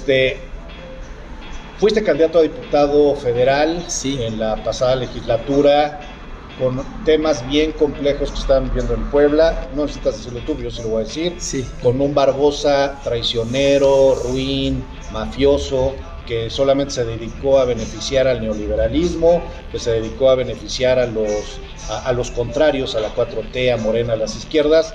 Era un izquierdoso que cobraba con la derecha y que daba manotazos con la izquierda, enemigo de los movimientos sociales. Y dentro de esa situación termina habiendo candidatos de izquierda, por lo menos hablo de la capital. De repente vemos a Carlos Hernández, vemos a René Sánchez, vemos a Alejandro Carvajal, vemos a personas, a Sandra Ortiz, a Sandra, de candidatos representando a la 4T o las izquierdas, o a los movimientos sociales o a sectores muy particulares, como es Sandra, el tema de la comunicación. Y se vuelven ustedes los enemigos del gobernador en turno. O sea, a ver, y evidentemente ustedes no estaban batallando solamente contra el PRIAN, sino contra un gobernador que no quería que la 4T gobernara en la ciudad. Eso lo digo yo, no necesitas decirlo tú. El caso es que motiva que René no llegue al Congreso de la Unión, y eso provoca un debilitamiento dentro del Congreso de la Unión, porque hay diputados que deberían de haber llegado y no llegaron. Sí. Bueno, mira, yo creo que nadie dijo que iba a ser fácil. Y yo sí creo firmemente que estamos en la cuarta transformación. Que nada más que estés pacífico. Primero fue la Barbosa, no. Bueno, yo digo. Es un proceso y hay remansos. Okay. Hay remansos, ¿no? En un río uno se encuentra con remansos, ¿no? Okay. Entonces sí creo que estamos en la cuarta transformación. En esta etapa de la historia de México fue la guerra de independencia, la guerra de reforma, la guerra de la revolución, y ahora es la paz de la cuarta transformación. Sí lo creo, y por tanto es compleja. La más reciente, la revolución, pues hubo conflictos entre Carranza y los mismos revolucionarios tenían Pancho Villa, temas, ¿no? Entre Zapata y Madero, tal vez la más doloroso de los conflictos, poco entendimiento entre los Flores Magón y el corto gobierno de Madero. O sea, conflictos hay, ¿no? Y creo que sí, en Puebla, y no solo en Puebla, en muchos lados del país, pero en Puebla que estamos hablando, sí hubo esa complicación. Yo no creo que haya sido motivado por lo que mencionas, pero no, sí pasó. Yo sí. Bueno, tú sí, pero sí pasó, sí fue un conflicto, complejo, ¿no? Y también hay que ser honestos, hay que decir que ese solo fue un factor. También si hubiésemos hecho otras cosas, tanto en los gobiernos como en el trabajo de partido, sí, a lo mejor este remanso hubiera sido superado. O sea, no necesaria, o sea, no se trata de hacerse uno tonto, ¿no? Sí, tenemos que verlo también. Yo sí creo que, por ejemplo, en el caso del partido de 2018 a 2021 no se hizo nada. Sí. A lo mejor hicieron algunos compañeros, pero realmente no, realmente no, o sea, no existía. No existía, o sea, estábamos tan dicen que el triunfo desmoviliza. Y sí. Y eso pasó. Y sí nos pasó. Sí. Desde el 2021 al 2024 yo creo que todavía no acabamos de recuperarnos, pero sí sonaron las alertas. En la Ciudad de México, por primera vez en muchísimos años, no se alcanzó el mayor número de votos como partido de izquierda, claro. Después desde el 88, yo creo. Sí, ¿no? Sí, desde el Cárdenas. Sí, yo creo que desde esa fecha al 21, ¿no? Entonces suenan todas las alarmas, y pasó en otras ciudades, pasó en Cholula, pasó en Estado de México, pasó o sea, sí hubo... en muchos lugares del país. Que tienen sus diferentes explicaciones, por eso también, aunque sí hubo este conflicto, no me sentiría yo cómodo diciendo por eso no llegamos, ¿no? O sea, tampoco. No, tú no, yo sí. Entonces el partido estuvo en ceros, tuvimos ese conflicto. No construyeron tampoco la base social de esos años. Y los gobiernos, que también podemos tener una gran plática acerca de los gobiernos, pero los gobiernos también enfrentaron COVID. Sí, claro, o sea, también fueron años complejos. Y no daba tiempo, y si daba, no tuvimos la habilidad de recuperarnos del COVID para que la gente viera la llegada de la cuarta transformación. Que eso, bueno, o sea, el desgaste de una pandemia mundial que motivó muchas cosas, ningún partido en el poder se salvó en el mundo. Pero, pasado el tiempo, uno ve cómo nos fue a México, cómo hoy vemos a esa etapa a nivel mundial, y México, inclusive ahí sí le reconozco al mismo Barbosa y a su secretario de salud, pero mucho por el secretario de salud federal, sí. Nos fue bien, o sea, dentro de lo muy mal que le fue al mundo, a México no le fue tan mal.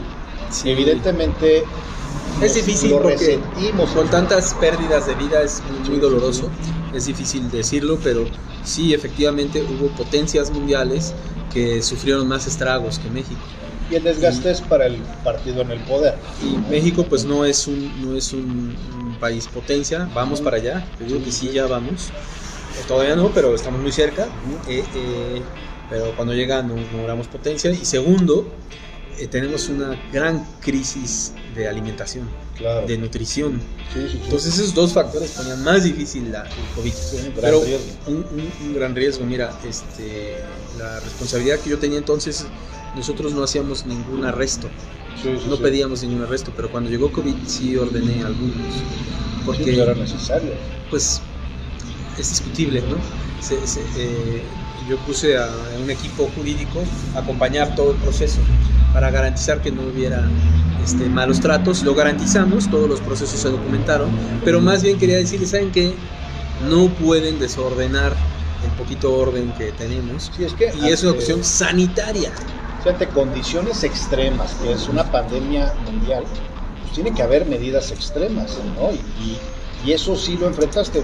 René, tú fuiste secretario de Gobernación del Ayuntamiento de Puebla en la época de la pandemia. Sí. Entonces tú viviste la gobernanza en crisis. Sí. O sea, no la gobernanza del conflicto social o la pobreza, no. Y también política, pero ese es otro tema. Pero bueno, pero al final a ti te tocó enfrentar desde la gobernanza, desde el tema de las acciones de gobierno, estos fenómenos que no eran nada sencillos, porque es tratar con la gente. O sea, a ti te toca tratar con la gente. Sí. Entonces, yo sí, por lo menos en esa parte de lo que el municipio en ese momento hizo, sí fue un trabajo en donde se cuidó mucho la dignificación de las personas. Y mira, en esa época también nos lanzaron una especie de campaña mediática sobre los linchamientos. Sí.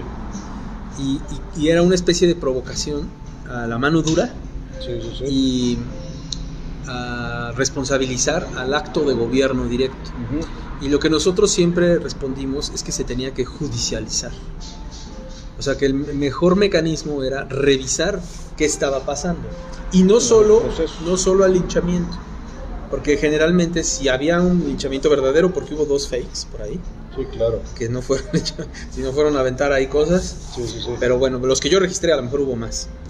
Pero hubo, los que sí eran linchamientos, también planteábamos, es que no solo es un tema de la provocación, del uso de la fuerza ante el linchamiento, del Estado de Derecho ante el linchamiento, sino de la judicialización de los actos ilícitos.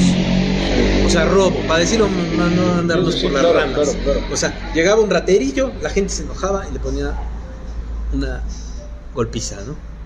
Que los municipios no son los directamente, o sea, son los que directamente tienen que contener el conflicto, pero no son los que motivan los conflictos sociales, comunitarios. Pero ahí hay dos elementos, ¿no? Dos elementos de gobernabilidad. Uno, en sí mismo, el linchamiento, pero el otro, el ilícito, el robo. ¿Qué se está haciendo de esto? Que eso entonces provoca la puerta giratoria, la molestia, la frustración de la población que provoca el linchamiento. Teníamos un área en gobernación del municipio de ¿cómo le llaman? Los que graban y que no son periodistas, pero que son sí, que están se me olvidó mi nombre. Bueno, como polizontes o no sé qué será. Están cubriendo los eventos sociales. Sí, y las ruedas de prensa y así. Sí. No son medios, sino teníamos un área. Teníamos, si no me equivoco, 6. La transformé. Sí. ¿Y sabes qué hicimos? Por lo que dices de las puertas giratorias. Sí. Váyanse a las audiencias penales. Y vean qué pasó. De los rateros. Porque son públicas, ¿no? Claro. Entonces monitoreamos 400 audiencias en COVID que nos sirvan. Pero ya teníamos 400 monitoreadas. Entonces con eso, cuando venía un linchamiento o algo, decíamos, oye, mira, yo sí los detuve. De mis 400 detenidos, por el Ministerio Público me liberaste 70. Por un mal... No, perdón, de 100, 70. Okay. Es que monitoreamos 400, sí. Pero en promedio, ¿no? 100. Que se judicializaron. 70 se liberaron porque el Ministerio Público hizo algo mal. Sí, en su cadena de custodia, la regó y el juez determinó la un libertad. 20% podría uno responsabilidad del juez y otro 10% pues sí debía de liberarse o alguna otra cosa. Alguna medida. Entonces decía, ¿cómo? Si la sociedad está viendo al raterillo ahí, si la comunidad, si la colonia está viendo ahí al raterillo, al drogadicto. Cuando lo detuvieron, cuando lo metieron a la cárcel. Y a los 2 días regresa, pues, a los 3 días regresa. Frustración. Pues entonces ya, la gobernabilidad está en que todos hagamos nuestro papel. O sea, que lo detenga quien tenga que detener, que haga el parte, el formato único que se tiene que hacer, pero que el fiscal conozca. Sí, que toda la cadena sea realmente armónica, ¿no? Así es. Entonces, cuando construimos el protocolo, que es el que sigue todavía, el protocolo de linchamientos que modernizamos en el 2019, yo argumentaba mucho este protocolo nomás es un protocolo realmente de uso de la fuerza. Sí. O sea, pero el tema del linchamiento, si no se resuelve desde lo judicial, o sea, que existan sanciones reales, los linchamientos cada vez van a ser más graves y más en más lugares, porque esto lo provoca la frustración social, ¿no? El encono, la violencia, el miedo, o sea, todo este tipo de situaciones. Si no se atienden así, pues va a seguir esto, ¿no? Entonces, yo sí creo que una forma de gobernabilidad, sobre todo en una situación tan compleja como un proceso de transformación con una pandemia, más la violencia, más la pobreza, o sea, si vas juntando todos los factores. Sí necesitas tener bien cubierto el expediente, porque cuando venía el golpe, decía, oye, el linchamiento en tal colonia del municipio o en tal junta auxiliar, pues nosotros primero, pues sí, con la pura labia, ¿no? Decir, no, pues, pero después, no, aquí están mis datos, o sea, en esa colonia tantos detenidos, de todos los detenidos has liberado por esto, o el fiscal, o el juez, duros, ¿no? O algo ha pasado. Entonces, sí, a ver, ¿dónde está el tema? ¿Dónde está? O sea, centrar el tema. Y nos sirvió para otros temas. Focalizaron mucho eso, que es importante que también se sepa, ¿sí? Porque se queda el tema en lo que decían los medios, pues esa también es la otra, el tema de poder romper con el tema de comunicación tradicional del pasado, pues motivó también un golpeteo mediático muy fuerte y se agarraban hasta de lo que no existía. Así es. Y eso pues también genera temas de violencia social, ¿no? Yo pienso que si no le haces así, te obligan a la corrupción. Sí. ¿Por qué? Porque entonces vamos a ponernos de acuerdo. Sí, tú no hablas como lo está haciendo hoy Eduardo Rivera. ¿No? Vamos a ponernos de acuerdo. A Eduardo ver, me Rivera estás lo golpeando hace. medio, a ver cuánto quieres, no sé qué. Y ahora de dónde saco, pues a ver, del mercado que se cayeron con tanta lana, a ver de estos que se pusieron ilegalmente. Y empieza así. Y entonces no hables más de esto. Y entonces... Por eso también nosotros rompimos récords en denuncias penales. Ejemplo bien claro, esto que tú estás diciendo es, a ver, impusieron muchas marcas el ayuntamiento que le tocó en la época del COVID, positivas. Y en este gobierno, que en los medios de comunicación, como dices, están súper financiados muchos medios a nivel municipal. ¿Qué pasó con la matanza que hubo en el mercado que tocaba el ayuntamiento de Puebla? No fue un boom mediático. ¿Qué pasa con la violencia que se está dando en las calles, que es un tema del municipio? ¿Cuánto cuesta? No está pasando nada, exactamente.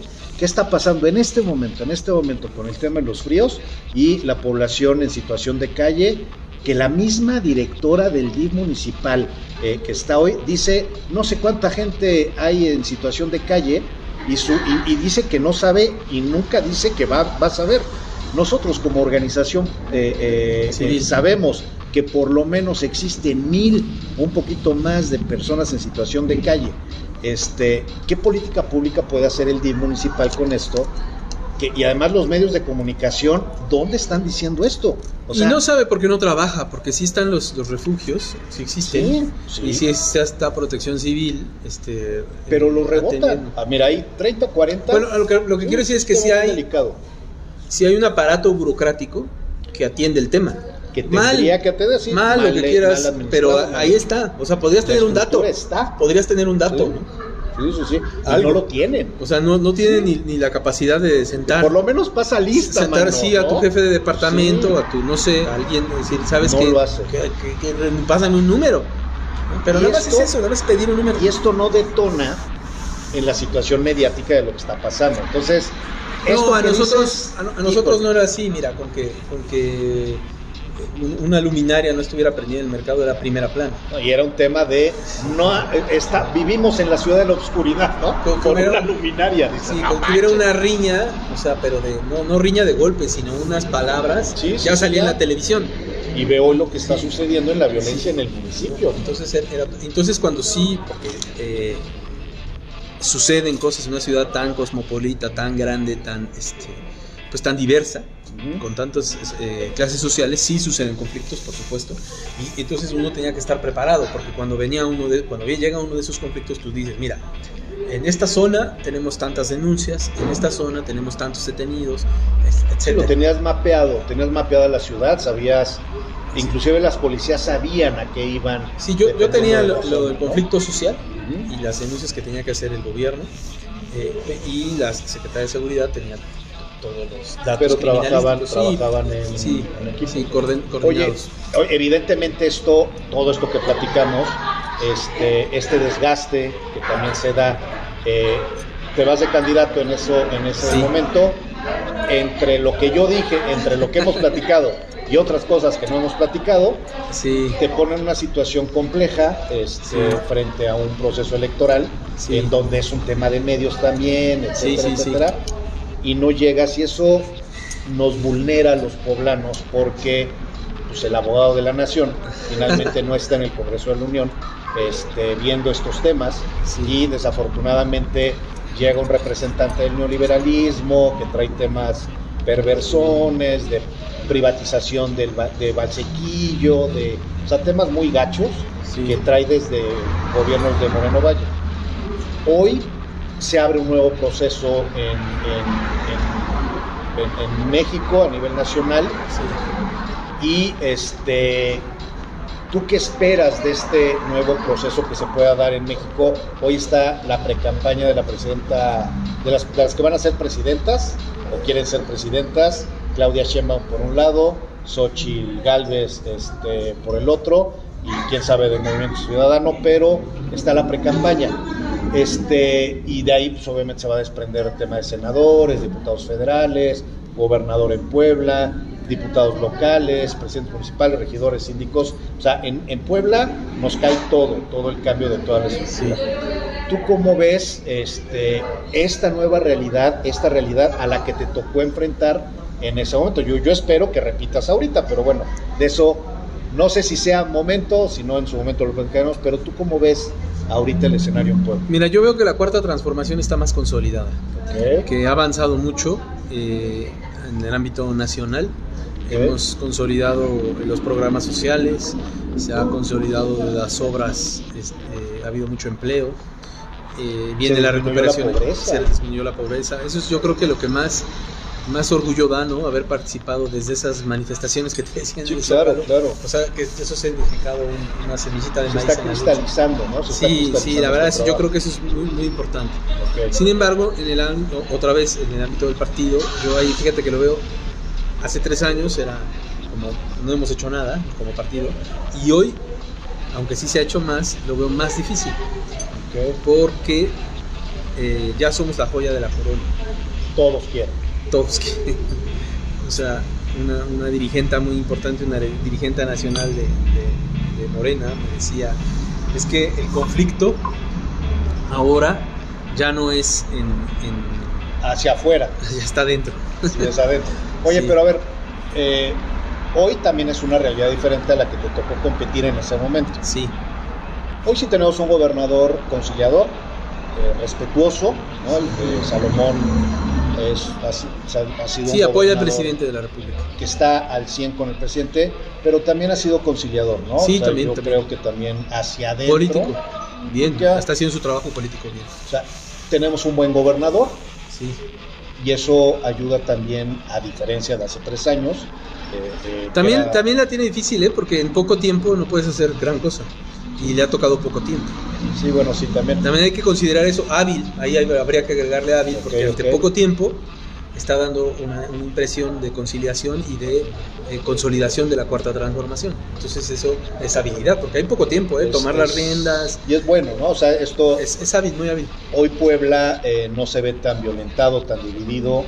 Hoy Puebla se ve, inclusive entre los políticos se ve, yo los veo a ustedes que andan en la política, como viendo al gobernador, al presidente de México, al gobernador, a la actual candidata a la presidencia de la República, al coordinador que tenemos en Puebla, como en esta construcción, ¿no? O sea, están de constructores todos, sí. A diferencia de hace 3 años, que era un tema muy complejo, ¿no? Hoy por lo menos el ambiente es mejor, ¿no?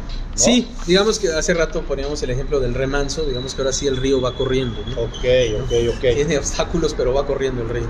Entonces, ¿tú cómo ves a Salomón? ¿Cómo lo calificarías a Salomón? Yo creo que enfrenta una situación muy compleja en poco tiempo, y creo que ha sabido navegar en esa situación compleja. Eso es lo que yo calificaría. Al coordinador estatal, Alejandro Armenta, ¿tú cómo lo ves? Yo creo que ha sabido sumarse a la cuarta transformación, porque tuvo la experiencia ahí en el Senado. Compañeros de Morena me han platicado sobre él, sobre su participación en el apoyo a las iniciativas del presidente, y que se ha acercado, ha entendido pues cuál es la filosofía por la que millones luchamos por muchos años, y que ahora trae pues un impulso democrático que le da haber ganado la encuesta, ¿no? Yo creo que eso también, el modelo que traen en Morena, que tenemos en Morena de la encuesta, te legitima mucho. Entonces, por un lado, participó varios años, se unió a la visión de la cuarta transformación, a las reformas de la cuarta transformación, y ayudó desde el Senado, esa es una. Y 2, se legitima al ganar la encuesta, ¿no? Entonces agarra fuerza, y entonces eso nos da pues un candidato precandidato. Un coordinador estatal, todavía los todavía no es precandidato como Claudio Sheinbaum. Bueno, se anotará para la precandidatura en su momento. Sí, seguramente. Nos da un mayor consenso, ¿no? Dentro de Morena, ¿no? A diferencia, hace 6 años, en esta época, una vez que nombraron a Barbosa, el tema dentro de Morena estaba muy dividido, muy polarizado, habíamos gentes, y yo fui uno de ellos, que no quería, y que hasta la fecha siempre dije que Barbosa no tendría que ser. Ajá. Y como yo, mucha gente más lo dijo, Sí. y que hasta el día de hoy se mantuvo en la línea, y por eso, pues como nos excluyeron, ¿verdad? Pero Googleame. no, por eso, pues eso fue. A diferencia de hoy, hace 6 años, hoy sí vemos a un Alejandro Armenta conciliador. Ya tenía 6 años, un poquito más de 6 años de estar en Morena, a diferencia de Barbosa, que en un día dijo que Andrés Manuel era muchas cosas feas, Sí. y al otro día se vuelve coordinador estatal. O sea, en cambio Alejandro, como dices, ¿no? Ha venido construyendo. Estamos... Y también Morena. Bueno, sí, claro. También claro. Morena ha ido cambiando, ¿no? Sí. Que ahí es donde veo lo difícil. Eso es lo que te iba a Ese decir. es el problema. Yo creo que evidentemente tenemos una Claudia Sheinbaum que es obradorista, 4T de base, de estructura, de toda la vida, etcétera, de formación. Tenemos un coordinador estatal que viene construyendo. Tenemos un gobernador que también, aunque no fue 4T hace 6 años, porque era gente de Marta Erika, cercano a Marta Erika, se fue construyendo ya como diputado, y hoy entiende esta lógica. Lo que dices, es astuto, es dinámico, sabe estos tiempos, y se ha vuelto un hombre muy conciliador. Esto ayuda para lo que viene, pero no tenemos a Andrés Manuel en la boleta, René. Y eso significa que no tenemos este arrastre que Andrés Manuel representaba, de él jalaba a todos. Tenemos que entender que las diputaciones federales, las diputaciones locales, las presidencias municipales, regidurías, síndicos, etcétera, tienen que ser figuras de lucha social, vinculadas al proyecto alternativo de nación. O sea, estos que están llegando hoy, que ayer estaban atacando a Andrés Manuel y a la 4T, y que hoy, con tal de ser candidatos, están diciendo que Andrés Manuel es lo máximo, ellos tienen cabida en esto, pero no llegar a ocupar las posiciones. O tenemos que empezar a depurar perfiles. ¿O tú cómo ves cómo tiene que ser esta situación? Porque te lo pregunto a ti, que tú eres un hombre también conciliador, o sea, que busca, al igual que Alejandro, al igual que Salomón, al igual que Claudia, tú eres un hombre que ha venido conciliando, te has dedicado a conciliar. No eres de los radicales extremos que se cierran, pero tampoco eres de los pragmáticos que de repente han sido presidentes del partido y que eran más pragmáticos que otra cosa. O sea, tú eres un hombre conciliador. ¿Tú cómo ves, cómo tendríamos que construir hacia abajo una vez que ya tenemos estos perfiles? Sí, yo creo que los principios, o sea, se sintetizarían los principios. Creo que tenemos que ser muy firmes en cuanto a los principios y abanderarlos, sí, en este proceso que se avecina electoral. Sí, hay que, pues, que los compañeros de principios lleguen, pero no nada más en este proceso. Hacia adelante y hacia atrás, y revisar en qué nos hemos equivocado, todo lo que tenemos que aprender, de cómo... Tenemos que aprender 2 cosas, fíjate, todavía. Es cómo gobernar, pero cómo gobernar 4T. Claro. Porque en ese cachito se pierden muchos compañeros, incluso, que sí tienen principios, que sí son 4T, pero aprenden a gobernar con las viejas prácticas. Que eso, pues entonces, ¿para qué, no? Sí, no es nada fácil, porque ahorita lo platicamos. ¿Cómo le hago si me lanzas a los medios? ¿Cómo le hago si me dejas ahí un linchamiento, etcétera, ¿no? Muchas cosas que vivimos. ¿Cómo le hago, no? Entonces es un proceso de aprendizaje. Sí, de esos dos ámbitos. Estamos en ese sentido, creo que mucho mejor, sin embargo, con un margen menor. Sí, eso, sí, claro. eso es lo que se ha reducido, es el margen. Sí, el bono democrático que teníamos en el 2018 existe, pero es diferente. Es diferente. El bono democrático desde el 2018 era de esperanza. A futuro. Ahora el bono democrático de 2024 es de resultados. Sin embargo, esos resultados tienen aristas. Sí, claro. Tienen casos particulares, que es un poco de lo que yo quería hablarte. Yo creo que lo importante es garantizar que en cada hogar de Puebla llegue la 4T. Okay. Eso, o sea, no puede haber excusas. Tiene que llegar, obviamente, pues, por ejemplo, si hay en un hogar hay personas de la tercera edad, pues todos los programas sociales. Ajá, para los de la tercera edad, si no hay, pues no, pero sí que todos los programas de salud que recientemente el gobernador no había querido el anterior, pero ya el nuevo gobernador se está metiendo a bienestar, ¿no? Entonces, garantizar, es un proceso. Sí, claro. Pero garantizar que todo eso vaya caminando, ¿no? Que no se atoren los medicamentos por ahí, que haya un orden, que no haya desvío de recursos en el ISSSTE. También ha sido todo un tema a nivel nacional, pero garantizar que en Puebla, en cada hogar, en cada persona llegue la cuarta transformación. Y que donde ya llegó, porque ya ha llegado a muchos lados, por eso digo que ya es de resultados, que esté libre de abusos. Yo creo que eso sería muy importante, y yo creo sí que desde el Congreso Federal se puede hacer esto. Entonces aquí sí ya habría que reducir a tu público, ya nada más debe ser un mensaje a simpatizantes y militantes de Morena. Bueno, ahorita pasamos a esa pregunta. Pero sí es importante que se identifique que no se va a lograr la 4T simplemente ganando, sino depende de con quién se va a ganar, ¿no? Sí, ¿y cómo vamos a gobernar? ¿Y cómo vamos a podemos tener a Claudia Sheinbaum, o tenemos que poder a Alejandro, o sea, sí tenemos ya en los representantes gente que sí garantizan la 4T. Sería con quién ganar, ¿no? Y cómo gobernar. Eso es fundamental. Sí, porque te digo, hay que aprender a gobernar, pero no como el PRIAN. Sí. Hay que diseñar. Eso es lo que pide la gente, no gobernar como ellos, ¿no? Así es. Y no por saltar el paso y ya la libré porque tenía que sacar este tema, pues contrato al de enfrente. Y sí está la tentación. Sí, siempre. Porque cuando llegas dices, ellos sí saben gobernar, ¿no? Entonces los invito, en qué medida, en qué grado, y en qué grado me transformo yo en ellos, ¿no? Y ahí viene la perversidad. Ahí viene, ¿no? Entonces eso no.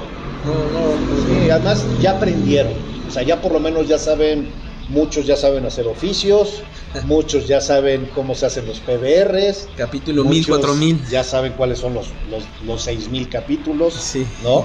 Muchos ya tienen claridad de estos temas y ya saben cómo se tiene que trabajar el servicio público. Entonces, ya hoy, ya no necesitan a estos viejos perfiles perversos para que les saquen la chamba. Ya les aprendieron, ¿no? Ahora que les enseñen a los nuevos, ¿no? Mira, tampoco se trata de correr a todos. Los que no quieren cambiar, que no quieren cambiar. Exacto, ¿no? Exacto, porque también yo, por ejemplo, he hecho amistades en el servicio público donde yo sí les digo en su cara, ¿no? O sea, amigos, tú no eres 4T. Tú no eres. Inclusive es no eres, ¿no? O sea, tienes pero ¿sabes por qué estás aquí? ¿Por qué estás apoyando? ¿Por qué trabajo codo a codo contigo? Porque no te gusta la corrupción. Fíjate que con eso. No miente, no roba y no traiciona. Con eso tienes un servidor público que no sea ratero.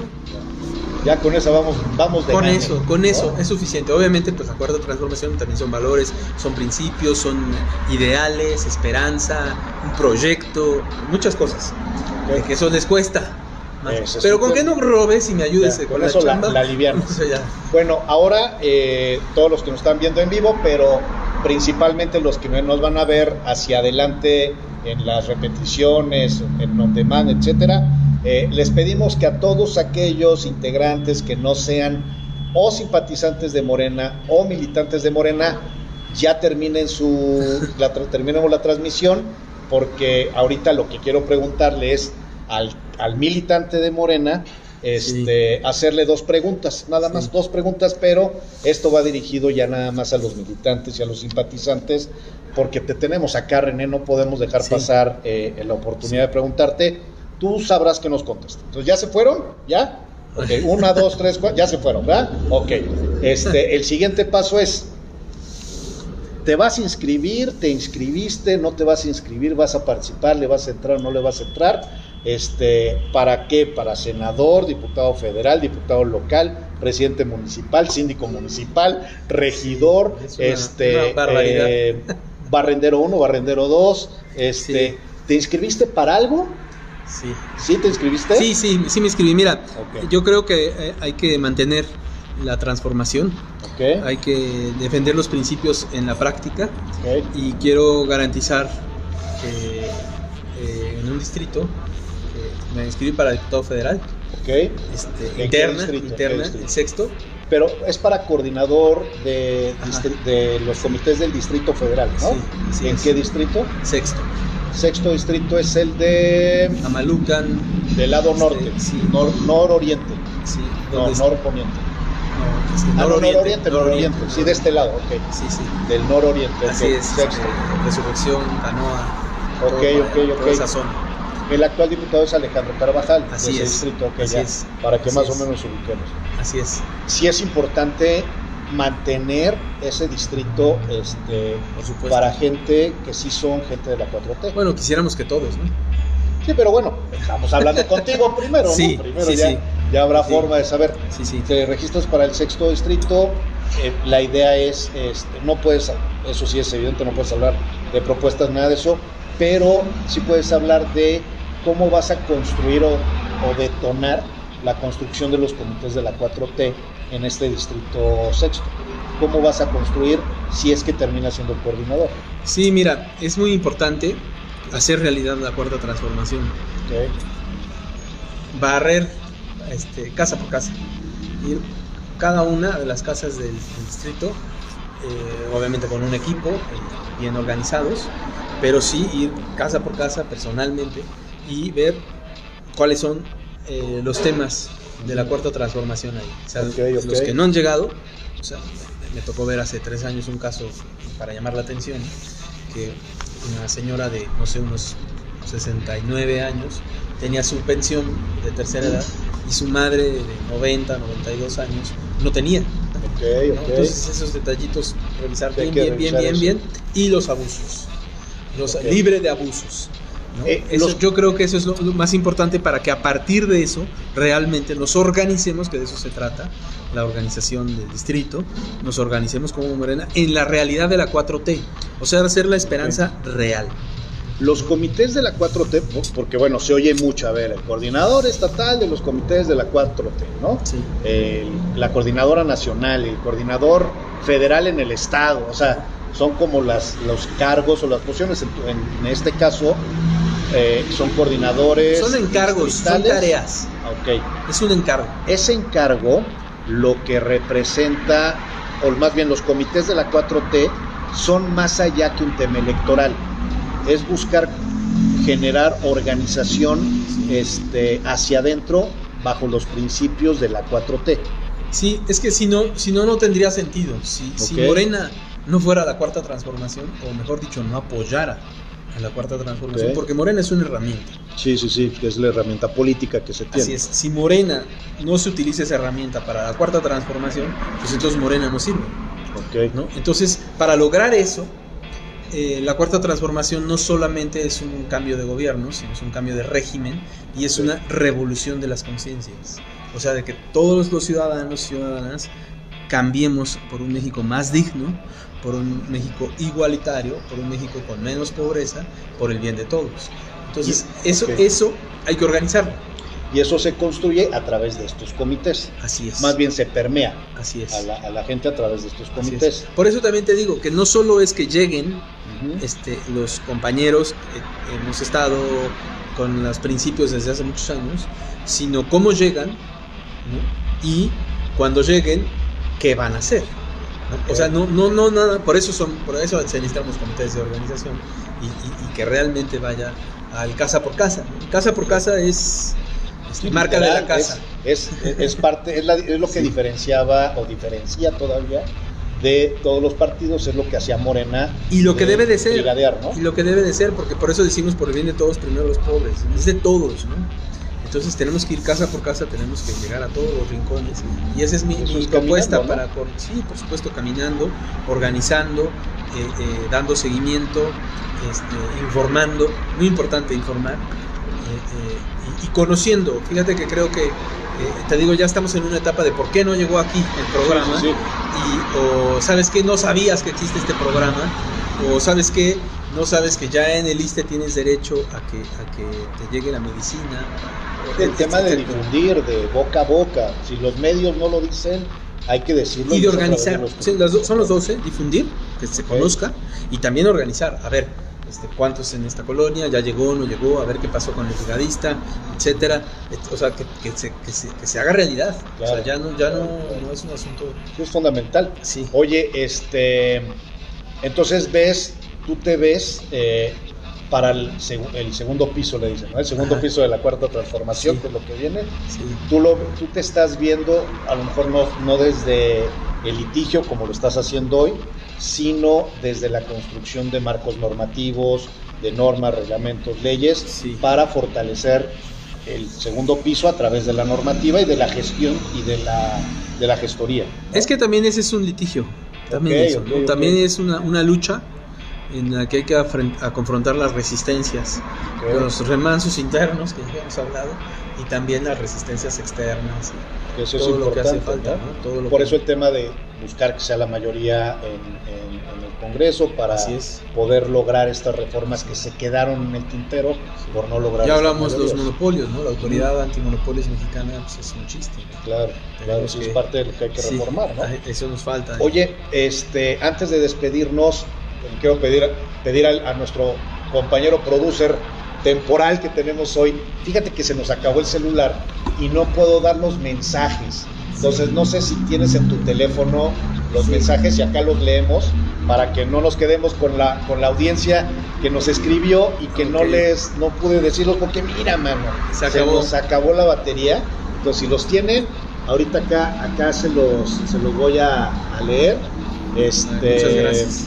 Para que todos lo puedan ver. A ver, un vasito de agua, ¿eh? Saludos y adelante. Dice Manuel Sandoval, saludos a René, el mejor abogado de México. Nélida Casas, gran perfil, el de René, abogado de la Nación. Mira lo que precisamente te estaba comentando. Colectiva por Bienestar Social, grande René. Ana Lluvia García, dice René Sánchez Galindo, moreno de corazón, abogado de la Nación. Te digo, es que el tema de abogado de la Nación sí lo traemos muchos. No sé si te aparece en algún otro mensaje ya. No, sí hay varios mensajes más, pero se van, aparecen cuando ya uno ya termina el video, por eso hay que irlos leyendo. Entonces, una disculpa a todas y a todos los que no pude leer sus mensajes, pero bueno, son los que tenemos rescatados. ¿Con qué te quedaría, René? Bueno, que esto es un trabajo, una lucha, una convicción permanente. Okay. No es un asunto de una coyuntura electoral. No, ya es un trabajo hacia adelante. Es una forma de vida, ¿no? Okay. Es la revolución pacífica en la que estamos, se lleva en el corazón. Véate a la izquierda y mientras tengamos aliento, ahí vamos a estar. Ahora sí, hasta que la dignidad se haga costumbre. Así es, ¿no? Sí. Y sí, a lo mejor un poquito más. Ok, a ver, ¿qué dirías? No, mira, pues es que yo creo que la humanidad siempre tiene sus retos, ¿no? Es el camino, no el destino, ¿no? Sí, claro. Yo creo que hay que estar luchando. No hay que parar. Al principio hablábamos del cambio climático, yo sigo pensando en eso. Sí, claro. Independientemente de que se le llame cambio climático, más bien las complicaciones ambientales que vamos a enfrentar, o que estamos ya enfrentando. Yo creo que ese es un gran tema que no tenemos que soltar. Sí, entonces aunque la dignidad se acostumbre, hay que ver qué onda con el ambiente, ¿no? Claro, es parte de, ¿no? Sí, bueno, pues, por supuesto. Te agradezco muchísimo, René, es un honor, un gusto que hayas estado acá con nosotros. Muchas gracias de parte del colectivo de Voz Ciudadana por los Derechos Humanos. Gracias por estar, gracias por todo lo que vimos temas formidables. Gracias. Yo creo que pueden servirle a muchas de las gentes que a lo mejor puedan utilizar este material para aprender de cosas de litigio inclusive estratégico internacional, del Tratado de Libre Comercio, de lo que significa el maíz, hay muchos temas que se abordaron hoy. Gracias a ti, maestro. Muchas gracias. Y lo único que me resta es poderles decir a todas y a todos ustedes, muchas gracias. Esto fue Voz Ciudadana por los Derechos Humanos, y lo que siempre les digo cuando tenemos el programa es, sean felices. Adiós.